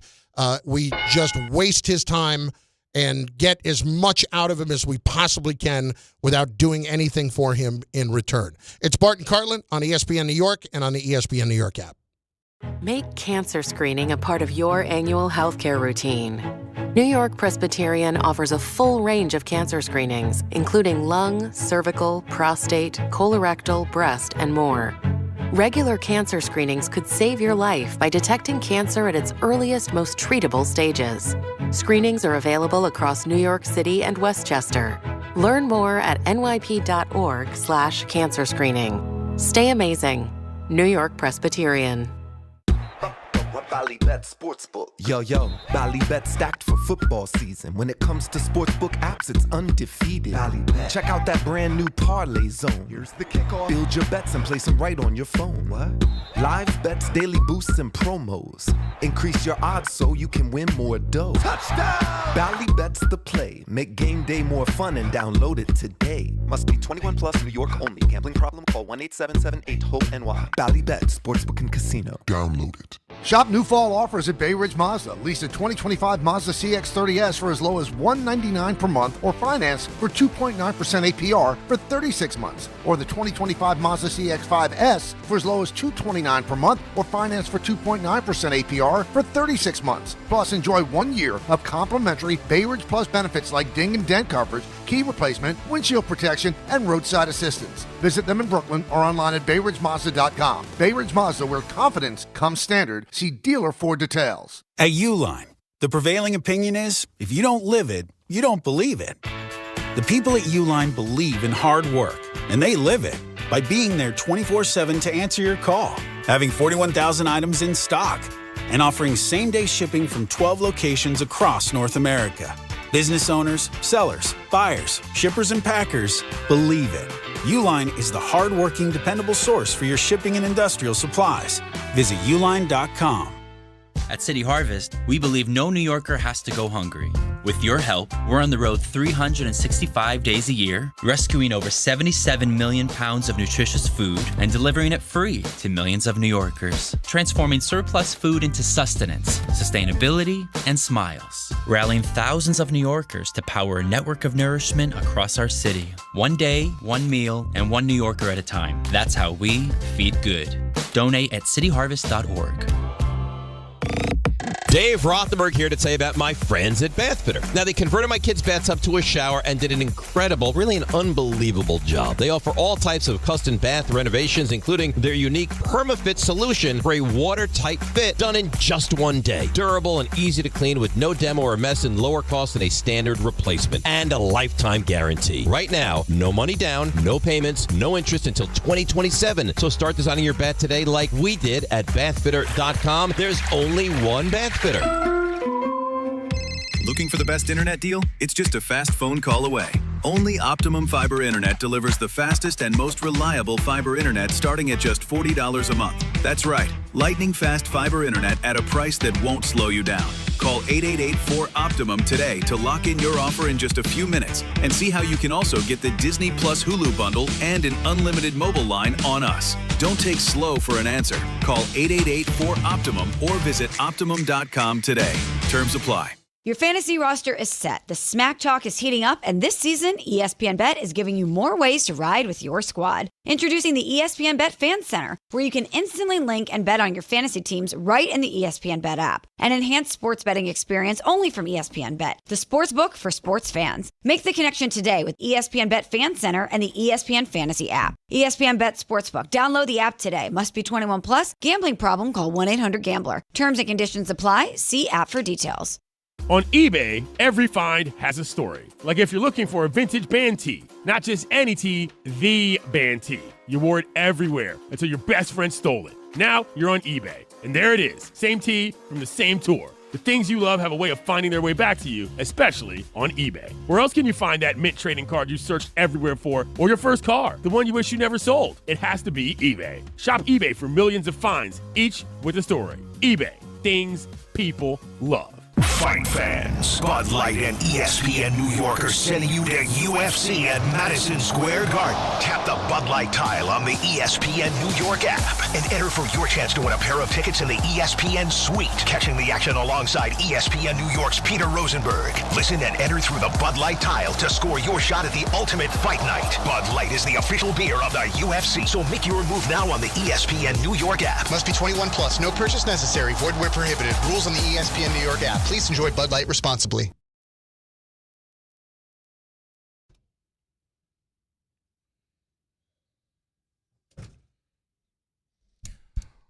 We take, we do not give. We do not give anything. We only take, especially when it comes to Joe Fortenbaugh each week. He does this for nothing. He, of course, of ESPN Bet and of First Take, where you see him tomorrow along with Get Up, and he joins us right now in his weekly spot, once again, completely free of charge or any sort of compensation, not even a gift certificate to Arby's. Good morning. Good morning. And fully prepared, fully ready, came across the campus to find a nice quiet spot because that's what Joe Fortenbaugh does. He doesn't mail in these interviews, whether it's paid or not, and it's never paid in any scenario whatsoever. But it's a focus and a dedication and a level of commitment to the people of New York. And this is coming from a guy who roots for Philadelphia sports teams. So what do you make of that, New York City? I tell you what, when Charles made that statement that ESPN would pay you, but they would work the hell out of you, he had you in mind. He was talking about you. He really was. Oh, yeah. Bro, you work 7 days a week. 7 days a week, and not only that, I just found out, and I'm not going to get into any details on the who or the how, but boy, did I get hoodwinked on. I was offered to do something that was sold to me as it's going to be big, it's going to be big names, it's huge, this is really good for you. So I commit, and I locked in, and I did everything that was needed, and then I found out today, none of what we were saying is going to happen. Oh. None of those other names are involved, but you're still doing it, right? Oh. And it also happens to be at a questionable time of year. So it's just one of those things where it's like, again, Joe Fortenbaugh, man of integrity, man of his word. He will be there, but not exactly thrilled. That got dropped on me right before this interview. So I hope someone's got some jokes for me today because your boy's a little angry right now. A little cranky. So let me guess. Listen, we're gonna have you do it. We're gonna have you do a special on Christmas Eve, but Stephen A's doing it. Stephen A will be there. Orlovsky will be there. SVP will be there. Just the four of you. And then you find out it's you and Randy Scott. All I'm going to say is your little joke is not that far off. All right. Let's talk gambling. Let's get to tonight. Now, talk to me about the Miami Dolphins because I really have no interest in them at all, in any way. Yet, I do want to make some money on them. So what is my best course of action tonight with a Baltimore Ravens team that I'm still trying to figure out, and everybody seems to expect to go on a run here? I think we go ahead and we bet the Ravens. I have laid the 7.5. I have played the alt line minus 13.5. I think we have serious blowout potential. If you want to get into some of the props, we can discuss that in a moment. Bart can speak to this a little bit, but what I start with is the story today and the narrative about the game is Lamar Jackson, his health, what's he going to look like, what's it mean for the Ravens.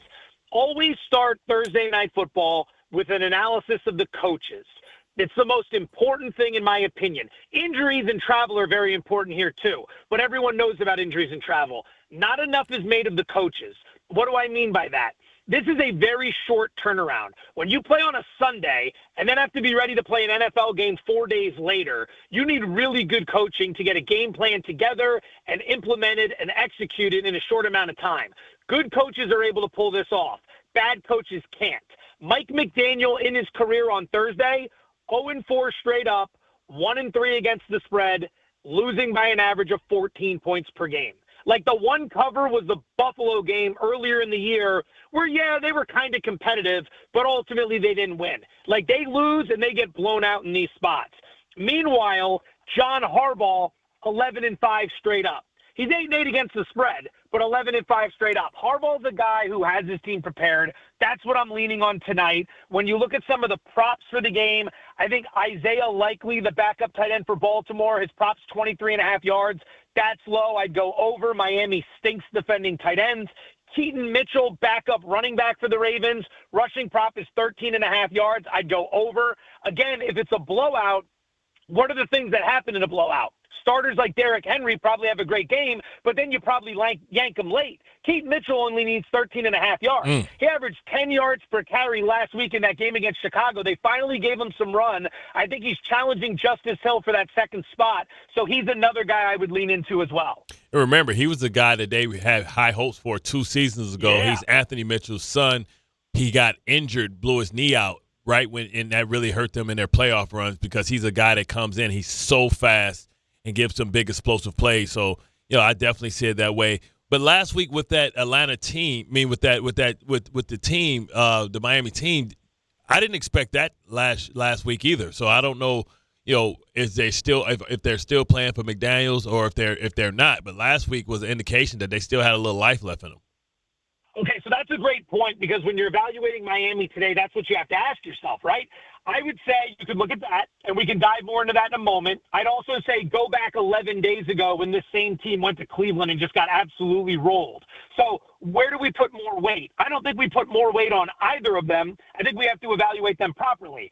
The game last week, how much of that was Miami just really being well coached and executing, and how much of that is Atlanta just not showing up at all with Kirk Cousins as a backup quarterback? Like, the Falcons have been historically known for this type of thing. You'll see them win a game like we did against Buffalo, and we thought, oh, my God, Michael Penix, Atlanta, boy, have they figured it out. And then they go lay an egg against the Niners, and then they lay an egg against Miami, and then don't be surprised, I'm already going to tell you this, sharp money coming in on the Falcons against New England this weekend because New England's overpriced. So now they might surprise the world by beating New England, and then everyone's back on the train. And when it's all said and done at the end of the year, it all averages out to Atlanta being an average team. So I look at last week, I think, Bart, you make an excellent point bringing that up. 1 for you, 0 for Carlin so far. The fact that game, to me, is a little bit more about Atlanta just not showing up at all than it is we should be believing in the Miami Dolphins. Joe Fortenbaugh, ESPN Bet Live. You see him tomorrow on First Take and on Get Up. College this weekend, 2 games and lines in particular that really caught my attention. Penn State getting 21. I know what's happened with Penn State, but 21 in Columbus, and then Vandy on the road in Texas, a team I do not trust to save my life, and Texas being a 2.5-point favorite at home. What do we got? All right, so let's start with Penn State. It depends on where you look, because if it's 21, it's a no bet for me. If it's 20.5, like you see at some other books, we get inside of 3 touchdowns. Yes. I'd look to Ohio State here. Couple reasons. Ohio State's defense has just been incredible. They're giving up fewer than 6 points per game. Like, they have just been lights out. And this Penn State offense doesn't have a whole lot going for them. Penn State's also off a heartbreaker against Iowa. Like, that game was right there for them to win and get back on track, and then they just puked all over themselves and blew it late. So now you got to turn around and go to Columbus, and what we would love is for Ohio State to get caught looking ahead, but there's nothing to look ahead to. They got Purdue next week. So I think ultimately they just put it on Penn State. I would lay the 20.5. I don't have a lot of faith in the Lions. I do, however, find myself intrigued by Texas minus 2.5. This comes down to a couple things. Number one is the matchup. Vandy's a very good team running the football, especially with quarterback Diego Pavia. A lot of inside zone. Texas, our focus when we break them down is always about Arch Manning in the offense. That defense and that run defense are very, very good. I think they can limit what Vanderbilt wants to do, and then I think that opens up the field a little bit for Texas's offense to get things going. People are finally coming around on Vanderbilt, so it's being affected in the line, and now it looks like the value is gone. So Diego Pavia, 26-10 against the number, going back to his last year at New Mexico State. This is where Joe Fortenbaugh zags. Everybody's zigging to Vanderbilt. Joe Fortenbaugh zags. He goes with Texas. They call him Fortin Zag in this instance. That's what it is. Yes, sir. Or Zag and Baugh.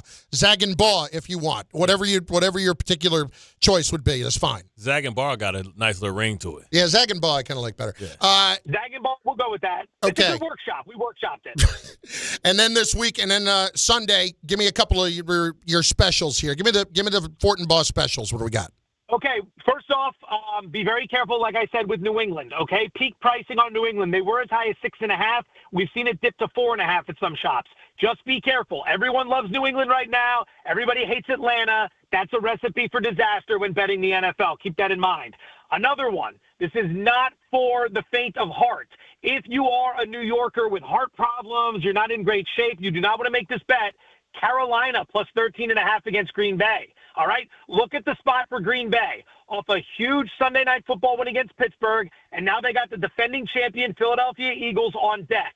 Wedged in between is whatever you want to call the Carolina Panthers, but you're laying a ton of points, and Carolina's defense has made big improvements this season. We've also seen Green Bay lay eggs offensively throughout the year, and I love the fact that head coach Matt LaFleur was asked about it, I think, yesterday, and he talked about how, don't worry, we're not overlooking Carolina. If you have to tell everyone you're not overlooking Carolina, that's a problem right there. So we're going to take the Panthers. The other one where I'm going to go against what most people are thinking, I know the pros are going to line up on Washington. I got no problem laying 2.5 with Seattle on the road. Mike McDonald, since he took over in Seattle last year, Seahawks have been incredible on the road. 10-1 straight up. 7-3-1 against the spread. Wow. They're off their bye week. Washington just played Monday night, so it's an all-time rest advantage for the Seahawks. Seahawks defensively are going to be getting healthier in the secondary with that bye week. I would lay the 2.5 with Seattle. Not a sharp play. Sharp's going to be on the other side with Washington, so keep that in mind. I also like the Chiefs over Buffalo. People will say, oh, you're just buying into the fact that the Chiefs are back. This bet is more anti-Buffalo than it is pro-Kansas City. Let me explain. 5 wins this year for Buffalo.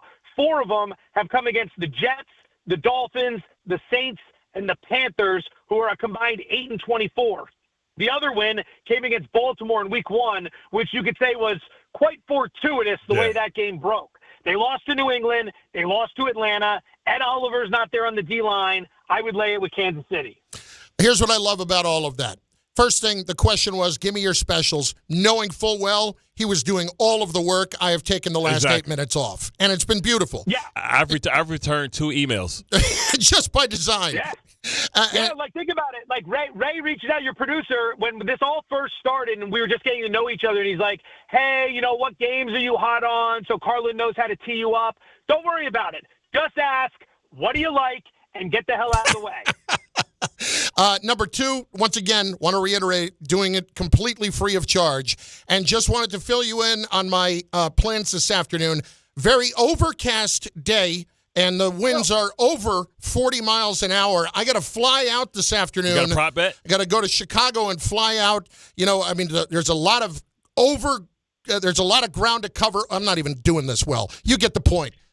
Yeah, people, the thing is, here's what's happened, Carlin. You got a flight coming up, and some people get overwhelmed when they deal with the airports and air travel. Yes. So I completely understand where you're coming from. One quick note, question from me. I saw the clip the other day. Is Bart Scott the serial nail clipper? Is that what's going on? So here's the thing. He was clipping his nails when he was doing the show out at the Jet facility my home earlier this week. But the problem is his alibi is ironclad. He had not been here the 3 days previous to those nails being found. So do we just not have a great cleaning crew? Or is Bart, it's like saying, I don't know that somebody's capable of it, but then you see him do it. I don't think Bart killed anybody, but then I see him murder someone. Well, he was at least capable. and it was in Captain Kirk's chair, not Scotty. I sit in Scotty's seat, and I sit in the Vulcan guy?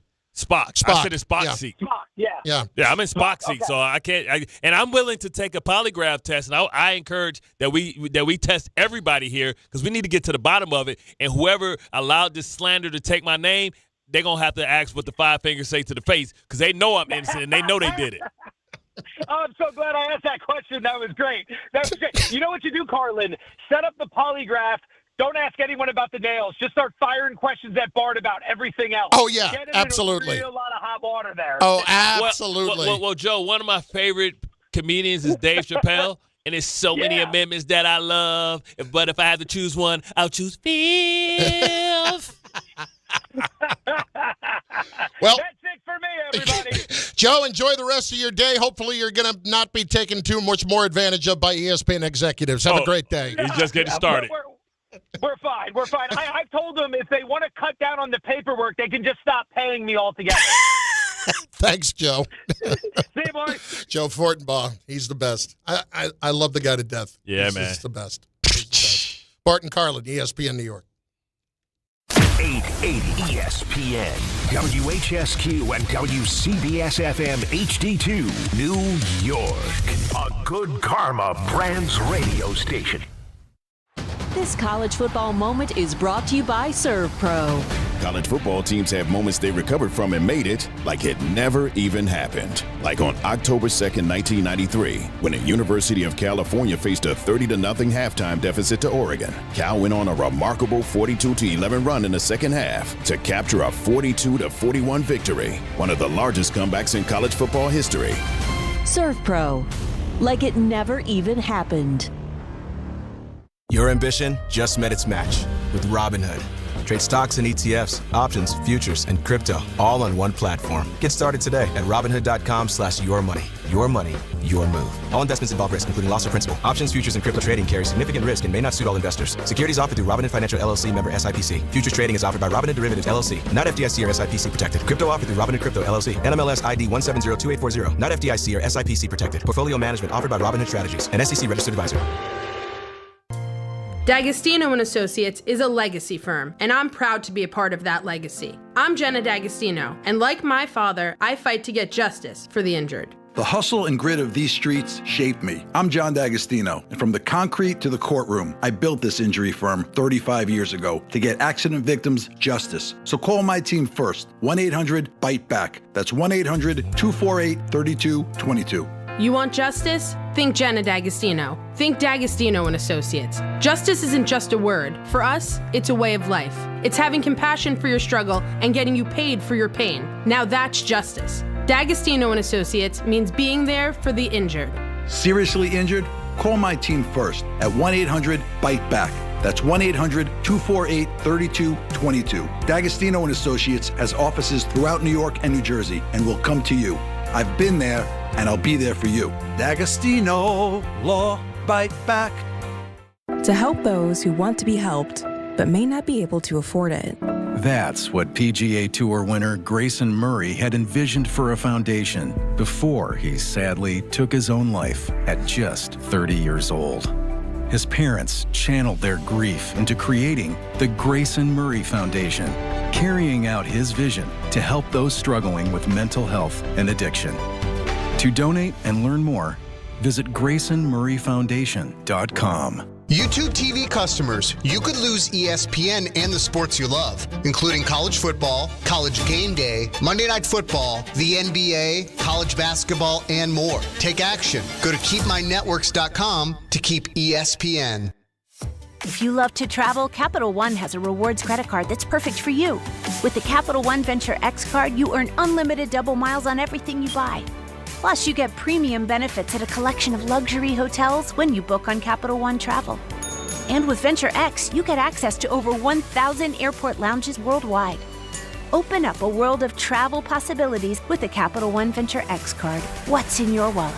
Terms apply. Lounge access is subject to change. See CapitalOne.com for details. Out here, it's football season, where nothing beats backyard grilling, gathering around the fire pit, and cheering on your favorite team with friends. The yard is mowed, the lights are strung, and the grill is warming up. Whether you need to fill up your propane, get a new grill, or even a generator, out here, it's game day. And we're ready for it. Tractor Supply, for life out here. Bart Scott.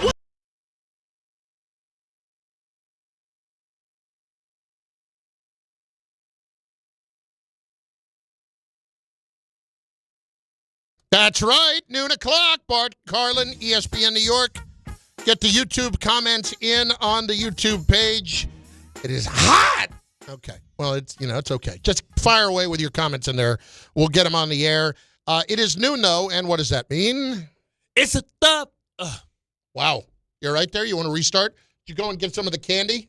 Yeah, one of the troll worms got me. But I was informed by the sales department that they know when they hear the power hour. I was at the get some hot chocolate. Yeah. He's like, "Hey, aren't you the power hour guy?" I said, "Yeah, that's me." He said, "We love when it comes because we know it's lunchtime for them." So it is officially the power hour.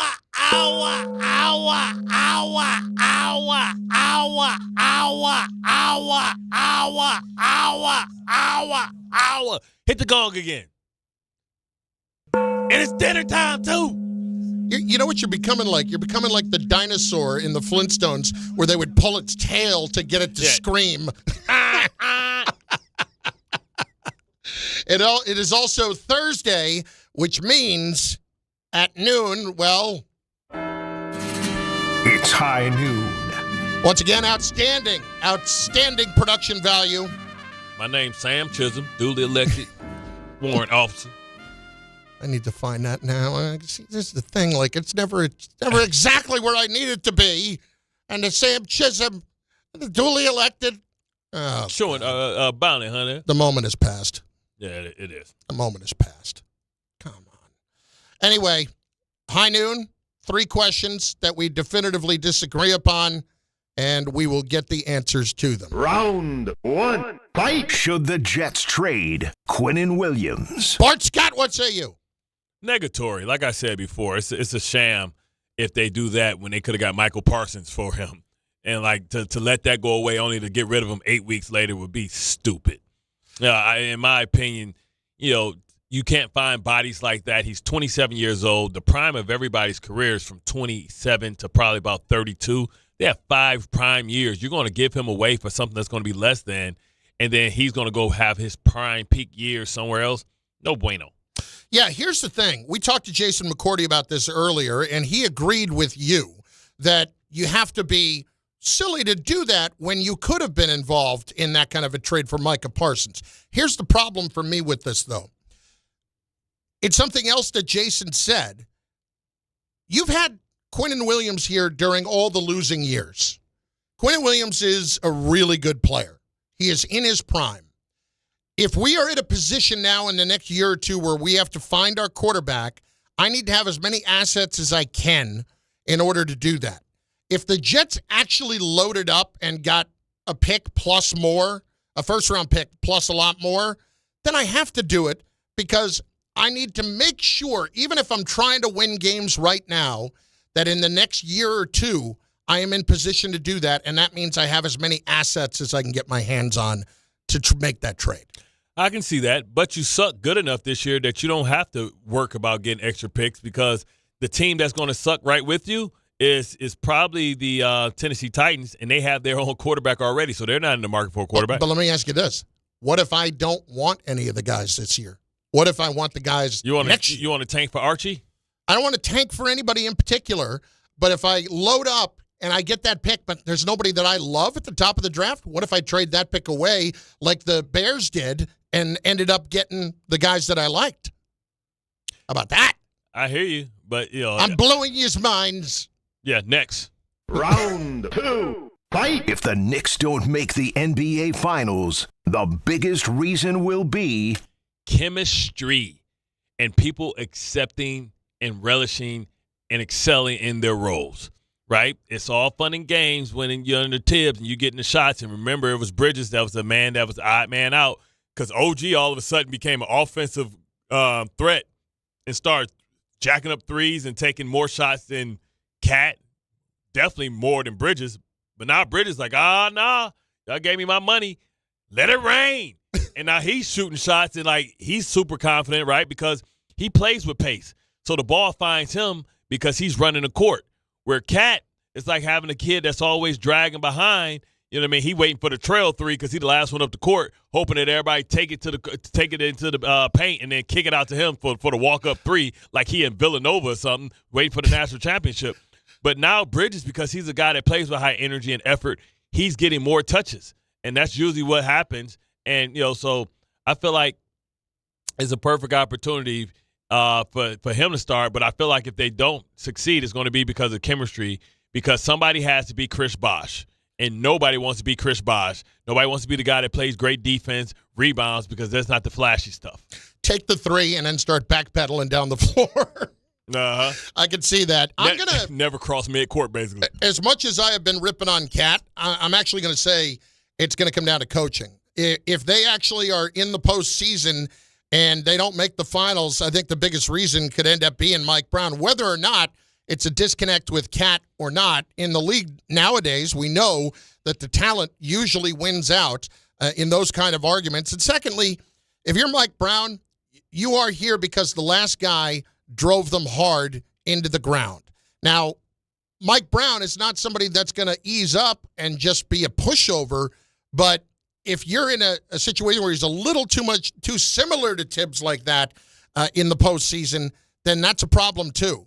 So he may want to get up and down the court. I do want to know if he's going to coach well enough on the defensive end that they're going to be as good as they have been. So I think it ultimately comes down to coaching if they don't make it. Round 3, fight! Halloween is the most overrated holiday. Nah, man, Halloween is the kickoff to the season, right? It's the first fall holiday. All the great holidays come in the fall. All the other ones are just throwing, like 4th of July, Memorial Day, Christmas, The worst holiday probably is Easter. And it doesn't make sense. Why are we putting a bunny rabbit with Jesus' birthday and his resurrection? Well, I think Jesus would like a word with you, but that's just me. If it was all about Jesus, it'd be good. Listen, we celebrate his birthday for Christmas. Yeah, I know. In the fall, right? So Jesus rising and all that stuff, that's great. But an Easter bunny and hunting for eggs is like stupid. All it is kids eating some stinky eggs and having gas all day. And then it's the only time that I have to be nice to my drunk ass uncle because that's the only time he come to church. For his mama one time, he come with that store-bought shirt with the matching handkerchief. You know what I'm saying? like they all come together, all one pattern. Like it's the only time my uncle come to church is 1 year and embarrass us all because now we got to sit up there and he smell like Ned the Wino. I'm not a big dress-up for Halloween guy, but I don't think it's the most overrated holiday, and I think this is going to anger some people, but it always does. This is always one of those takes around Thanksgiving time that ticks people off. I think Thanksgiving's very overrated, and the reason being is... Who hurt you, Chris? No, well, first of all, my mother... Who hurt you? Let's start there. My mother. Because when she was cooking as a mother with 6 kids, granted, she had her hands full, all that stuff, I get it. I was not aware until I was well into my late 20s that turkey was not supposed to be bone dry. And I just thought, like, why would people like this? And then I want to put gravy on it, which tastes terrible, to somehow make it moist? No. The gravy's for the dressing. No. The stuffing, whatever you call it. The stuffing I like. Stuffing is like the only food at Thanksgiving that I like that would be on our table. I have always wanted to be Italian at Thanksgiving so that you would have a lasagna and you'd have all the other things to work with. No, I was always stuck with crappy green beans with... Green bean casserole? Not even the casserole. Not even a casserole. The only thing that my mom made that was any good was stuffing. So, yeah, you want to say that I think this is an overrated holiday because I obviously have mommy issues? Of course I do. Of course I do. I have been hurt. But I would also say the family incidents in my family have always happened around Thanksgiving. We had a saying in the Carlins family. Oh, what happened? They had to go out to the garage because one or two of them would really get into it. Yeah. And then they'd be screaming at each other. But in an Irish Catholic denial way, you didn't want anybody else to be hearing it, so they would go out to the garage. I mean, there was a fight between my mother and my brother about his wedding that was 15 years after the fact. Still can't let it go, can you? Exactly. She was still pissed that they didn't have liquor, that it was only beer and wine. I feel so bad for my partner, man. The holiday that's full of festive food is the day in which he ate the worst food. Well, listen, I said I would love to go to an Italian Thanksgiving and be part of that. Like, Joe Leo, are you Italian? Yes, I am. Yeah, so you would have, am I wrong that you would have all kinds of pasta and maybe some lasagna and something like that? Lasagna and antipasta at noon, then about 4-ish, right around the beginning of the 4 o'clock game is when Thanksgiving gets done, and then dessert. So it was like an appetizer. Oh yeah, that lasagna is the appetizer. Oh wow, we're eating all day long. You need to come holler. You need to come out and holler over my crib, man. Listen, it's that meme that's out there. It's this white guy, and he's like, "All right, let me try this chicken." He's like, "Damn, I'm gonna call my mama. This what seasoning tastes like." Yeah, exactly. He's like, "Damn." Oh, I didn't know this was supposed to have flavor. He's like, I'm calling my mom. This is what seasoning tastes like. Yeah, like, oh my God, it's Barton. Like, man, my mom used to rave about her own potato salad, and I had that once, and I'm like, nope, this ain't it. This ain't it. Yo, I love my sister to death, man, but she's still stuck in a time warp. You know what I'm saying? Like, my sister stayed in Detroit. Like, I've since left and ate different types of mac and cheeses. You know what I'm saying? Yeah. So my cheese has got fresh cheese in it. You get 4 cheese mac and cheese. It's like five cheeses. You know what I'm saying? We got smoked Gouda. We got cheddar. We got Kobe. If that got 3 cheeses, he ain't eating. You know what I'm saying? I went home, and she was barbecuing, and she made me some macaroni and cheese. Velveeta. I say, man, if you don't get this, come on now. man, I'd rather go get the Kraft microwave cup and do that. Oh, man. Yeah, exactly. I'm like, my sister never got the memo, man, that it's more things out there than Velveeta. I love stuffing, and I love a good mac and cheese that's got a really really crunchy top to it, and then mixed in the other cheese. I tell you what, man, I'm gonna make you some stuffing for Thanksgiving. Now, what kind of stuffing do you make? Is it like sausage, or what do you make? It has sage sauces in it because we normally put sage in it anyway. So also, I'll use some breadcrumbs, but I'll make a thing of cast iron cornbread. Okay. And then we'll take some breadcrumbs, but then we'll make toast from like thick Texas toast. Yeah. We'll toast it in the oven. Then we'll chop them up into cubes. Oh, and then we cook it down with the chicken stock. And we cook it down, and we cook the sausage before we put it inside of there and crumble up real fine. So as you eat the sausage, and then you have a little gravy on the side if you want with some sliced cranberry. You know what I'm saying? If you want the little kick. Why can't you adopt me? Be a part of the family. I can. I think that'd be actually excellent. I should adopt Chris. That would be amazing if you adopted me. And we take you in the Christmas pictures, and we put like the little bow tie with the sailor hat. Put you in the middle in a big-ass bassinet. Talk about welcome to the family first Christmas. The stork visit us this year. First Christmas. But you know who cooks all the Thanksgiving is my daughter. Oh, really? She's been doing it for 5 years. Okay. Man, she gonna cook some prime rib. All right, listen, I'm not gonna deny, obviously, my Thanksgiving bias against it has come from a lot of familial damage. No doubt. It's Bart Carlin on ESPN New York and on the ESPN New York app. We're going to have audio files coming up at 12:30 because we were late for it earlier. I want to remind you that ESPN New York is giving you the chance to experience UFC 322 at Madison Square Garden on November 15th. One grand prize winner and a guest is going to score tickets to the ESPN New York suite, hosted by Peter Rosenberg. The man, the myth, the legend. Enjoy the energy of the Garden, the comfort of a private suite, and world-class UFC action alongside, well, it says one of New York's biggest sports personalities. Just say alongside Peter. And you can enter by finding the contest tile on the ESPN New York app to submit your entry. It is right there. It is brought to you by Bud Light, the official beer of UFC. I wanted to play this for you earlier, but I didn't get a chance to. I'm going to play it for you now just based on some of the stuff that we've been talking about when it comes to Cat and being called out. I did get a chance to play this for you yesterday, but some of this was from Mike Brown the other night, and then Kendrick Perkins on the NBA Today yesterday, calling out Cat, so to speak. Mike Brown doing it in a very subtle way in the way he handles himself, because this really sets up the entirety of the conversation here. I promise you, if we do the things that we're talking about offensively in terms of our staples, Cat's going to be more than fine. He's going to be more than fine. But whatever comes his way that night, whatever comes Jalen's way that night, whatever comes OG's way that night, they just got to embrace it. But we got to play with a little bit of pace, all of us individually. And I've talked to Cat about it. One of the things that is hard, or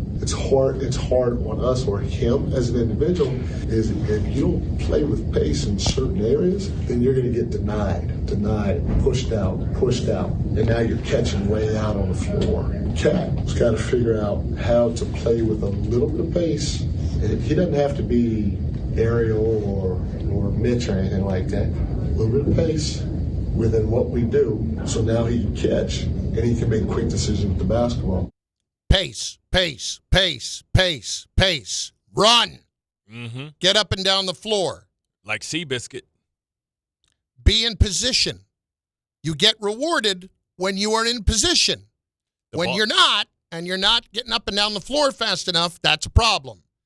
And Kendrick Perkins yesterday pretty much just broke that all down about Cat. Karl-Anthony Towns. Hey, man, when is it going to stop? I'm expecting better from you at this time right now. Like, what I'm seeing right now, you got a coaching change, right? Obviously, you didn't want Tibbs because you didn't want Tibbs in Minnesota. So they bring in Mike Brown. You're still picking up those dumb, silly fouls. Mike Brown said it, that he's been talking to you about this, something that you should be trying to work to get better at. Those fouls come from a lack of effort and not wanting to move those puppies. I thought you could have came into the season in better shape, but you didn't. You know what I mean? That's a problem. We're talking about with the East being wide open, the Knicks, they added to their bench. They're pretty much everyone's favorite to represent the Eastern Conference. Should be. He has to be better. This is the thing. Brown's saying it. Perk is saying it.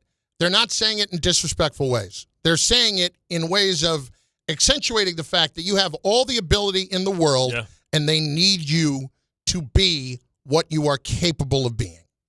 And that's what's most frustrating about this to me. And taking the gray out. Like, we've heard this about Luka Doncic. We've heard this about Zion. And both of them this season has responded. I mean, Zion dunked on Wemby. You know, he looks like he has the energy. And that's what also helps you avoid the injuries. Being in great shape helps you avoid, because when you try and push yourself when you don't have it there because you haven't put the work in, and it's hard to get right in shape in between. You know, it's crazy. I remember the stories about Dennis Rodman and how they said, like, when he was playing for San Antonio, I think Steven Jackson said he would come in there, and this dude would be right after the game on the treadmill running 5 miles with Timberland boots on. Like, say the dude's like the most phenomenal athlete that he's ever seen as far as his conditioning. This is a guy with almost no talent. Couldn't shoot threes, couldn't dribble, didn't dribble, crossover, have crazy handles, you know. But he's a Hall of Famer off of pure will and determination. Same thing can be said about Ben Wallace. Like, it is guys that have made themselves into being great players. Sometimes some greatness is born, some greatness is made. The best of all times are both. And Cat has the opportunity because he was born 7-footer, nimble, can dribble the basketball, has all the skills, but lazy. I guess what really gets me is, are you just always what you're going to be? Yeah. You know, are you just always going to be what you are? It's 11 years. Yeah. And if it wasn't going to change by now, is it ever going to change? And so now we're just complaining about the role and not happy with how that's playing out. Mm-hmm. And instead of trying to go out there and prove something, it is just kind of the same old, same old. And they're trying to win something here. Like, they brought... Not like now. Cat's from here. Cat's from Jersey. Should mean more to him. It should mean more to him. Can you imagine how you're treated in this town if you actually bring the Knicks a championship? Can you imagine what that looks like? I can't imagine what it looks like because I've never been alive for it, but I've seen the reverence with which we spoke and handled Willis Reed and all the greats and Clyde and everybody like that because they brought a championship here, and now it hasn't happened in more than 50 years. And you're the first to help bring that back? What that would mean? Come on. Part the Red Sea, man. Yeah. It's unbelievable to me that this continues to be it. But yet, even when you hear this criticism, it's like these guys are still giving them the benefit of the doubt because they do expect more with what your ability is. They know what the landscape is. Like, who's out there that frightens you? Before they lost to Milwaukee, they had beaten everybody the best that the Eastern Conference had to offer. Like, this is the easiest path to the finals, and I don't know how long. It's no big bad wolf to be afraid of. It's no megastar to be afraid of. It's no Boston's trying to figure it out. I mean, hell, you got to look at Atlanta. Atlanta's sitting there with Porzingis shooting threes. I mean, I know it's the Brooklyn Nets, and they're going to beat their ass. But, you know what I'm saying? That's a team that's a talented roster that could surprise some people with a coach. When you think about Murray, Porzingis, Trae Young, what's a better big three than what they got up there? Yeah. Those Young's hurt. I mean, jeez. Opportunities better right there. get them while they down. New York soccer fans, the Audi 2025 MLS Cup playoffs are here on Saturday, November 1st. New York City FC returns to Yankee Stadium for Game 2 of their best-of-3 series against Charlotte FC. Kickoff set for 3:30 p.m.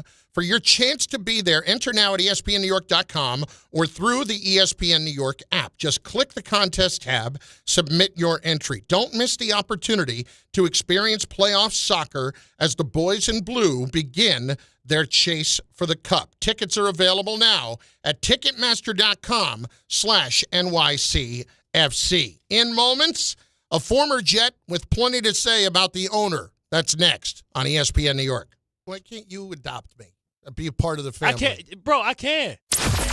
Thursday with Don, Hahn, and Rosenberg. Will the Jets make any more moves before the trade deadline? So if a player is not in the mix for next year, I would certainly consider it. Who will Jackson Dart rely on offensively with Scattaboo out for the year? Other guys just kind of have to pick it up. It'll be a little different without him out there just yelling and whatnot, but we got some good guys in the building too. Don, Hahn, and Rosenberg today at 3 on ESPN New York and streaming live on YouTube. Your fantasy roster is set. The Smack Talk is heating up, and this season, ESPN Bet is giving you more ways to ride with your squad. Introducing the ESPN Bet Fan Center, where you can instantly link and bet on your fantasy teams right in the ESPN Bet app. An enhanced sports betting experience only from ESPN Bet, the sports book for sports fans. Make the connection today with ESPN Bet Fan Center and the ESPN Fantasy app. ESPN Bet Sportsbook. Download the app today. Must be 21 plus. Gambling problem? Call 1-800-GAMBLER. Terms and conditions apply. See app for details. This college football moment is brought to you by Serve Pro. College football teams have moments they recovered from and made it like it never even happened. Like on October 2nd, 1993, when the University of California faced a 30-0 halftime deficit to Oregon. Cal went on a remarkable 42-11 run in the second half to capture a 42-41 victory, one of the largest comebacks in college football history. Serve Pro, like it never even happened. Every aspect of your business will operate better and faster with artificial intelligence. AI is a race, and companies that act first will win. Thrive Managed AI is your advantage over all your competitors. Thrive partners with you on a smart, secure AI strategy for your business. Then they deploy and manage it for you. Be first and win the race with Thrive Managed AI. Start with a complimentary strategy consultation at thrivenextgen.com/ESPN. That's thrivenextgen.com/ESPN. YouTube TV customers, you could lose ESPN and the sports you love, including college football, college game day, Monday Night Football, the NBA, college basketball, and more. Take action. Go to keepmynetworks.com to keep ESPN. There are a lot of reasons why people buy at Ramsey Mazda. It's their selection, it's their customer service, and it's their savings. Lease a new 2025 Mazda CX-5 2.5 S Select for $229 for 36 months. Start shopping now at RamseyMazda.com. Choose wisely. Choose Ramsey Mazda. Call 833-853-2970 for details. VIN S0595731. MSRP $31,915. Zero security deposit. Ends 10/31/25. Health surprises can change your life in an instant. You've seen it happen to others, but it doesn't have to be your story. At Princeton Longevity Center, we customize actionable and proactive health plans to maximize your lifespan and take control of your health. Our Cancer Check program combines cutting-edge technology with top medical expertise to keep you ahead of potential risks. With advanced full-body imaging, genetic testing, and multi-cancer detection blood tests, we look for even the earliest signs of problems. Results are analyzed by expert physicians who craft a personalized plan to safeguard your future. You're not just a patient, you're a partner in your health journey, backed by a team committed to helping you live longer, healthier, and more vibrantly. Our programs have saved hundreds of lives and empowered countless others to take control of their health. Be proactive with your health for the ultimate peace of mind. Call 888-8000-PLC or visit PrincetonLongevityCenter.com. Score or win this game day with Amazon Pickup, the MVP of package pickup. Need that new football jersey for the big matchup? With Amazon Pickup, you can collect your order from secure Amazon lockers or counters near you on your schedule. Whether you're running from work or home or straight to the tailgate, Amazon Pickup makes it easy and worry-free at no extra cost. Don't miss kickoff. Grab your gear and your packages when it works for you. Find your nearest Amazon Pickup location at amazon.com/pickupmvp. That's amazon.com/pickupmvp. Some people just just know you can save money on car insurance by checking Allstate first. Like you know to check if they're going for it on 4th down before going to the concession stand. Yeah, give me 3 hot dogs, 2 jumbo touchdown, baby! What? Hey, buddy, you want cheese with those? Yeah, checking first is smart. No. So check Allstate first and see what you could save. You're in good hands with Allstate. Potential savings vary, including based on how you buy, subject to terms, conditions, and availability. Allstate North American Insurance Company and affiliates, Northbrook, Illinois. Lowe's knows that free makes everything better. That's why our rewards members get free standard shipping on the things they want and need to get the job done every day. Savings for rewards members add up fast, so why wait? Join for free today. Lowe's, we help, you save. Not available in Alaska and Hawaii. Exclusions and more terms apply. Loyalty program subject to terms and conditions. Details at lowes.com/shipping terms. Subject to change.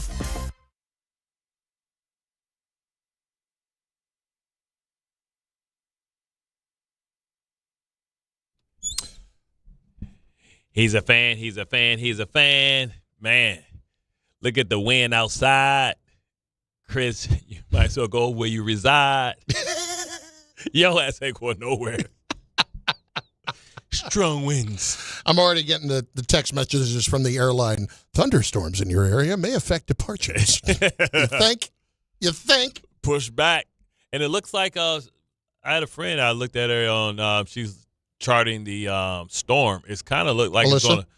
it's going to. The hurricane, Melissa? Yeah, it looks like it's going to hook through like Atlanta and go up towards like the Midwest. It's not going to hit really? the East Coast. Yeah, it's going to do a little hook, so it's going right to where you're at. Oh, thanks. So it's going right to southern Illinois, southern central Illinois. Might miss that and hit Ohio and miss the bottom part of Illinois. Yeah, and go up. It looks like it's hooking. It's going to end up like Detroit. I'll get to the audio files in a sec. The worst part about this trip is I'm so bummed out. There used to be a great restaurant in Champaign that David Deal tipped me off to. Years ago, I was doing Giants pre and post when he was still playing. Is he a Chicago guy? Or is he he's Illinois He's guy? an Illinois guy. Illinois. He went to University of Illinois. Gotcha. I think he is a Chicago guy. I'm not sure. Yeah. But anyway, there was a place that was a steakhouse called Alexander Steakhouse where they had a massive grill in the middle of the restaurant, and you cook your own steak. So good. You season your own steak. Yeah, you do it all. You pick the meat. You season it as you want. You do everything you want. You make Texas toast. It was a grill Like that is the hibachi size grill. of the room that we're in. Hibachi Not hibachi. Grill. Oh. Grill. Like carbon emissions and everything. Yes. And they had like fans up above it. Okay. But the grill was as big as the room that we are in, so people would be standing around it. Just talking, flipping their stuff over. If you got the one with the big bone, you just grab the bone and flip it over. Oh, yeah.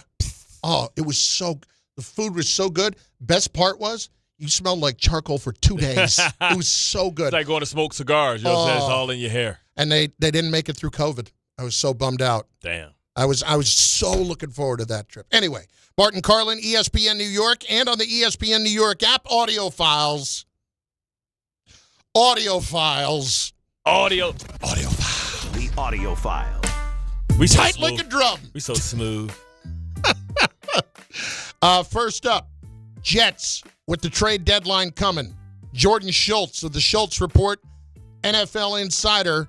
Who could people be looking at with the Jets? There are a number of teams who badly want and need interior defensive line help, and a name that's garnered a ton of interest, Quinnen Williams. Now, the Jets don't want to trade him, but they are willing to listen, considering there's so much interest in interior defensive line and so many young, aggressive GMs around the league. The idea of a team blowing away the Jets with an offer is at least feasible.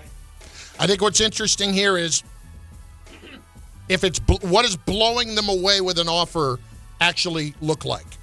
So they're not getting 2-1s. First round pick in a player. Like, what did Michael Parsons go for?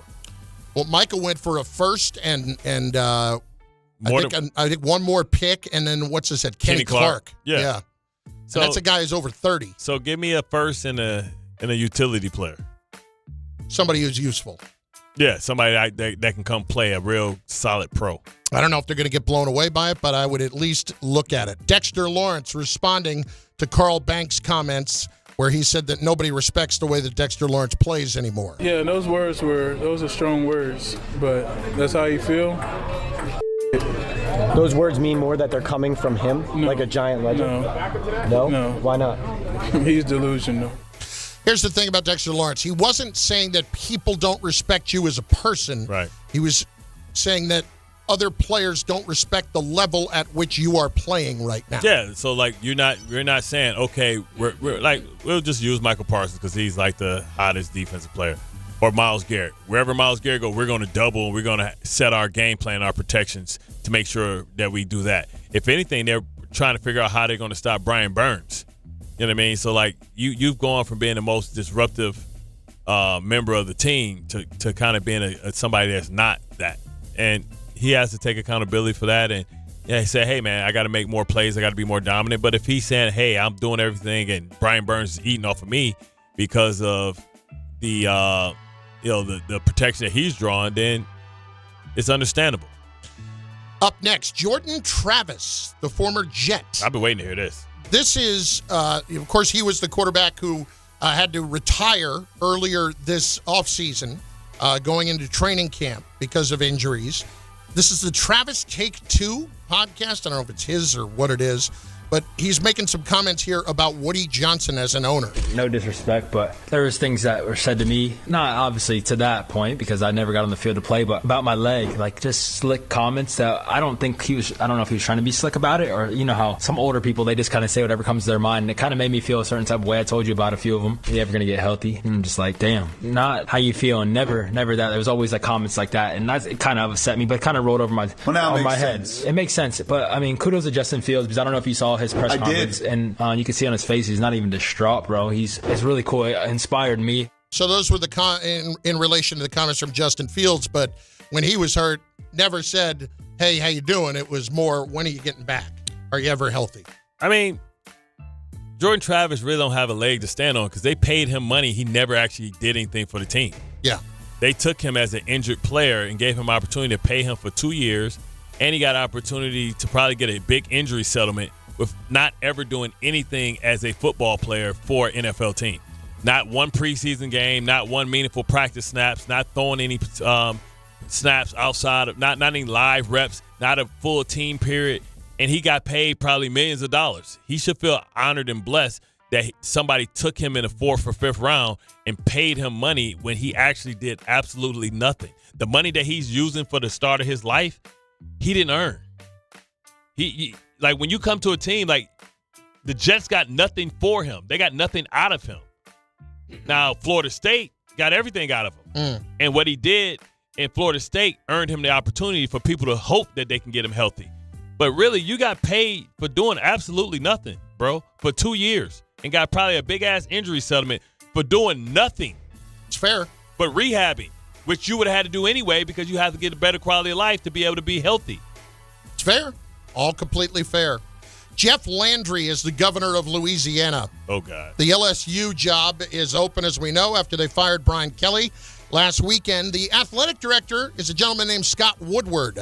Scott Woodward is formerly the athletic director at Texas A&M, who made the deal with Jimbo Fisher, who walked away with $76 million after he got fired. Ooh. And so the governor of Louisiana doesn't think Mr. Woodward should be making the call on the next coach because he also hired Brian Kelly. No. I can tell you right now, Scott Woodward is not selecting the next coach. Hell, I'll let Donald Trump select it before I let him do it. I don't know, but the Board of Supervisors is going to come up with a committee, and they're going to go find us a coach. I love the water boy. Bobby Boucher. I always love how like people just throw in like, let me kiss Donald Trump's ass. You know what I'm saying? In between, I'll let Donald Trump do it. Like, first of all, when you say something like that about anybody, you saying it's so easy a caveman could do it. I'd rather let somebody else do it. So that's not even a compliment. You know what I mean? I don't know how that works, how a governor can pick a head coach. I'm assuming that they're going to use some type of firm. Maybe they call it a 33rd team, and then we can get another one of Tannenbaum's friends a job.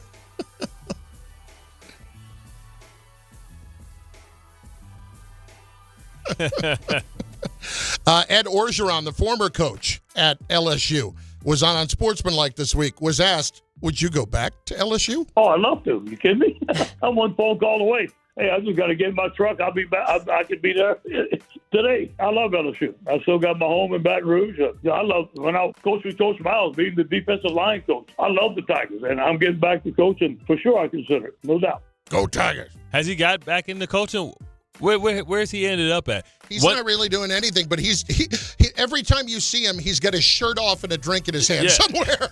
But by the way, I absolutely would be doing the same damn thing if I were him with all that money he's collecting. You don't have to worry about, I like to be you to my family, because he already got the accent. Yeah, he ain't got to wear it. I'm back, baby.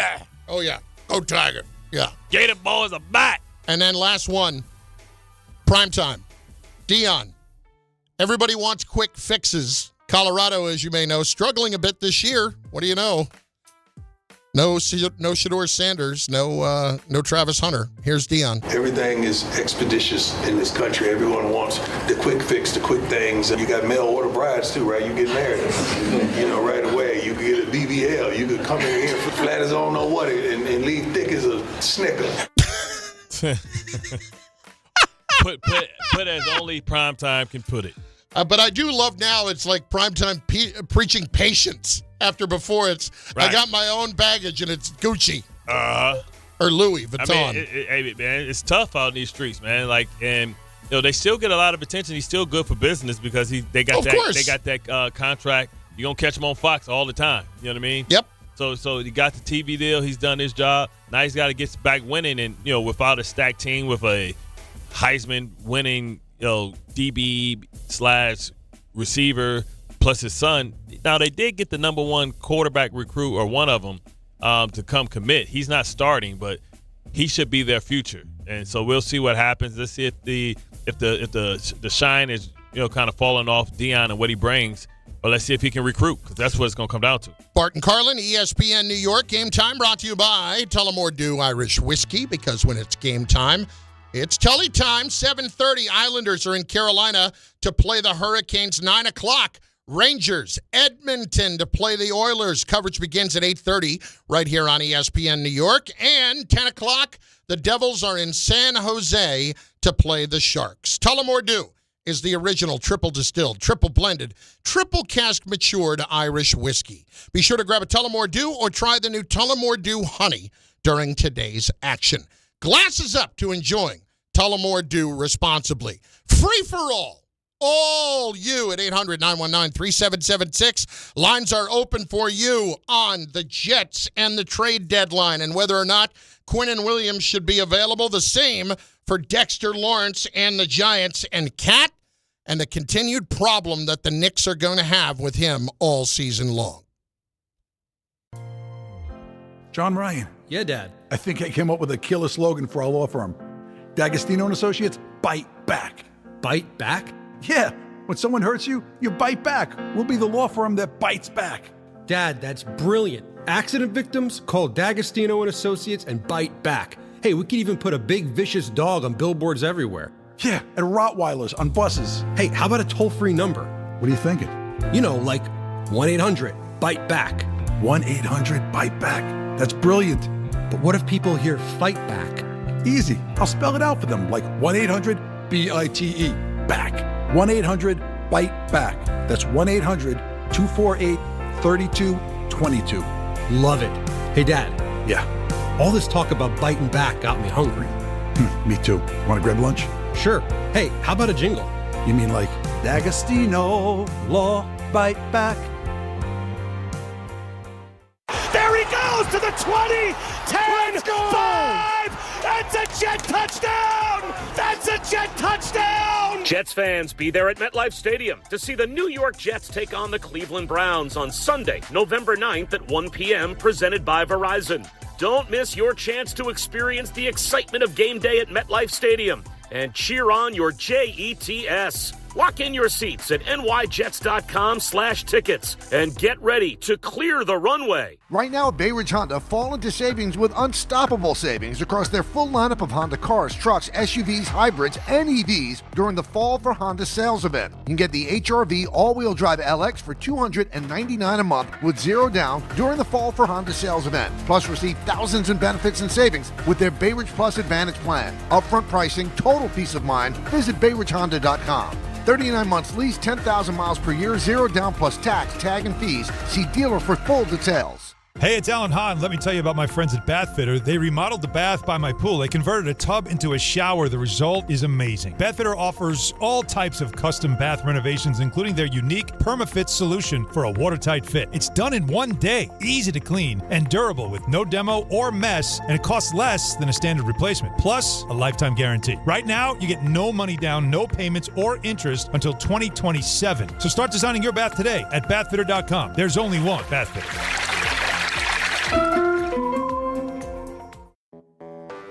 When you're hiring, have you ever felt like you're missing out on meeting truly great candidates for your roles?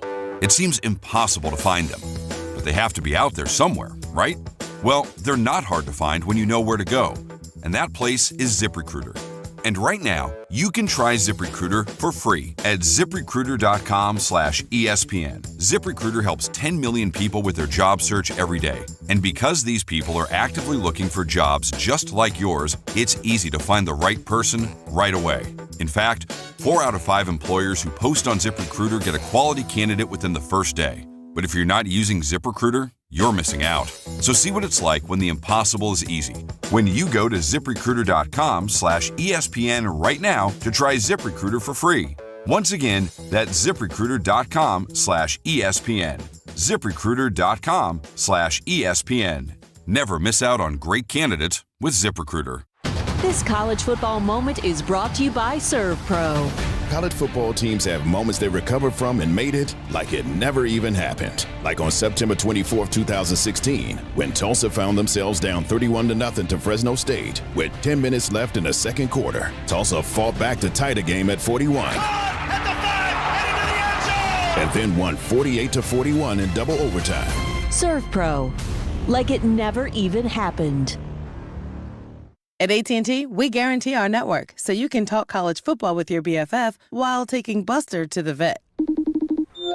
Hey, yeah, I can't believe he ate the whole thing of chicken wings. And I can't believe we're staging a comeback. Touchdown! Yes! Yes! Staying connected matters. That's why in the rare event of a network outage, you'll automatically get a bill credit for a full day's service. For wireless downtime lasting 60 minutes or more caused by a single incident impacting 10 or more towers, must be connected to impacted tower at onset of outage. Restrictions and exclusions apply. See att.com/guarantee for full details. The city that never sleeps and never stops talking sports. ESPN New York is always on. Now you can live and breathe everything New York sports wherever you are. On your radio dial, on the ESPN New York app, and streaming live on YouTube. However you watch or listen, ESPN New York is always on for you. Hear us, stream us, watch us. This is ESPN New York.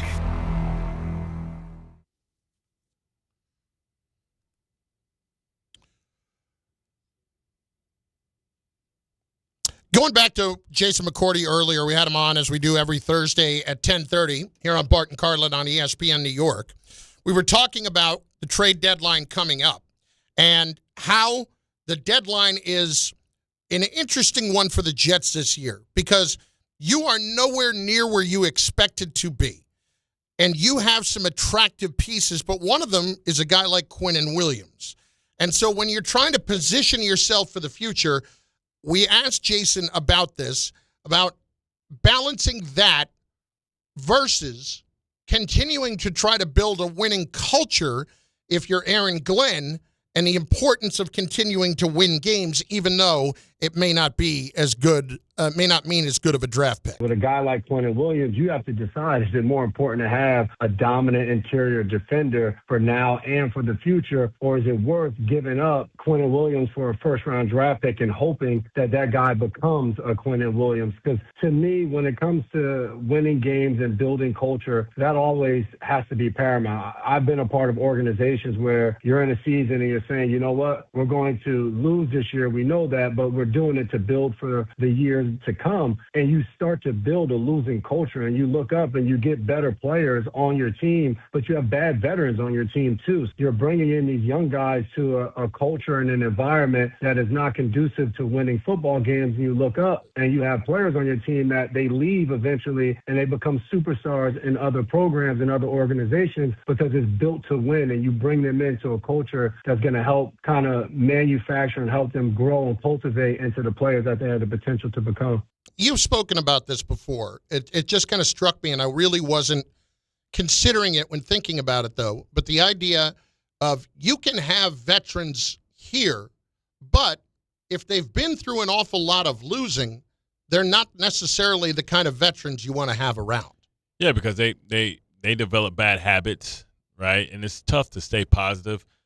That's why when Rex got here, I mean, he got rid of maybe 5 or 6 guys. He traded to Cleveland to go with Eric Mangini. Yeah, because he wanted new people, new fresh, and Abe Elam. It was a couple, and it was starters too. And he wanted his type of guys, and that's why he brought in guys like myself, Marquise Douglas, Trevor Price, eventually Jason Ted, guys who have experienced success. Because sometimes you get into that automated role where you just trying to be a professional. You just out here, I'm just here to do my job. Nah, you got to go beyond your job. You got to be able to inspire other kids. You got to be able to lead. You got to help develop the young guys. You got to pull them up. You got to push and pull. When you're trying to be a leader, you need to bring in enough players that can push and pull.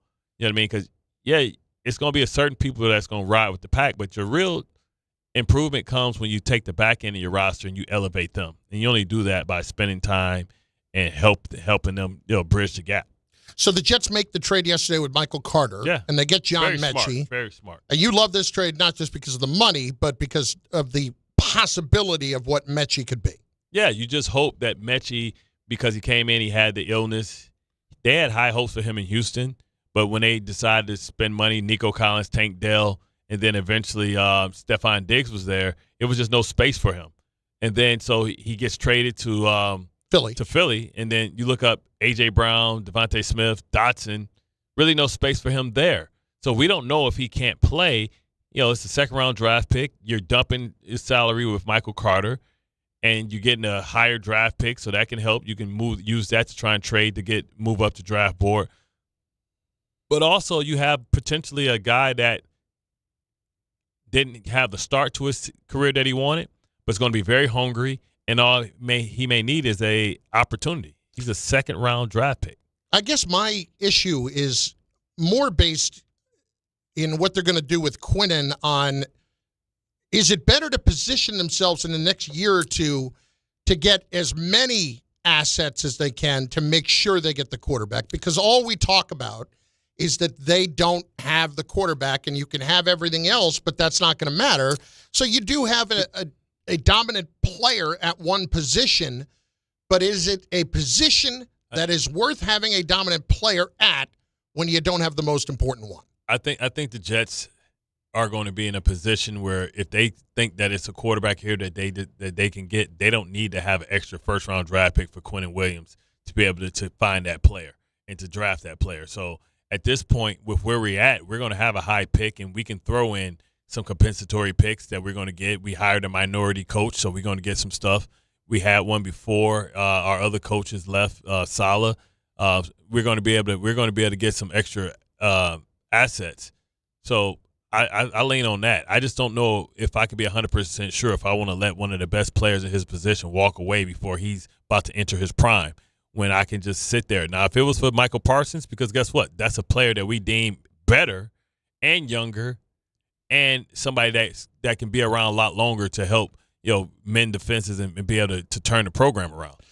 I just noticed this. How did I not notice before now? Is it a sweatshirt that you're wearing? What is this? It's cashmere. All I wear is cashmere. It's a cashmere jogging suit. We don't need to say all I wear is cashmere. I mean, if I have a jogging suit on, it's cashmere. Oh, it's a jogging suit. Yeah. Oh, it's a matching jogging suit. My shoes. My God. My shoes got cashmere on. Jesus. This is unbelievable. But I love the sweatshirt. Yes, no, I see. Yes, I see where that cashmere is too. All I'm saying is I look at this. It's like a sweatshirt. It's got a hood to it. I mean, this thing is just beautiful. When was the last time that you purchased a piece of clothing that cost less than $100? And I'm talking about socks. I'm talking about your underwear. Anything that you ever purchase that's less than $100. No, well, my undies cost like $40 a piece. $40 a piece? I get the Fat Man Big Pack for $30. Man, big and tall. I'm not about to put a tourniquet on my balls. No, I'm going with the. I'm rocking the boxers. But they say they have some stuff that have microplastics in it and stuff like that. You got to make sure that you got the right materials on your stuff, man. You're making me have the right materials and things that I eat now in my underwear. Come on, man. Can a brother just live? The first thing I'm taking care of is my man piece. You know what I'm saying? If anything, gonna have some nice, comfy. You know what I'm saying? Gonna be being comfy. It's gonna be that. Ray makes an excellent point. You tell me all this stuff. Oh, you can't have any kind of plastics covering you up down below there. You never know what's gonna happen. Meanwhile, you're eating gummy worms earlier. Well, listen, I understand about the red dye 42, but I only eat a splash of it. You see, I had to go get it from her. I don't bring it in. I know, but you certainly asked where it was. That is true. You can't tell me where the stash is. I actually had a mini. I had a mini Snickers. Yeah, you did. And a Twix. I only had 2. Yeah, you did. I wanted to go back, but she was still at her desk. So I didn't want her to catch me being taking advantage. Bart Carlin, ESPN New York. Well, tomorrow's I think a work from home day for most of the office. So yeah, you better hope she leaves that out. Now some fingernails come popping up. It was me, because don't nobody be in this bug on Friday. But me. Bart Carlin, ESPN New York. Michael K. next. The one with the big bone. You just grab the bone and flip it over. Oh yeah. Some people just know you can save money on car insurance by checking Allstate first. Like to check the weather first, before wearing face paint to the game. Bro, your Go Cats is dripping into your nachos. Oh, and now paint is in my eyes. Intercept!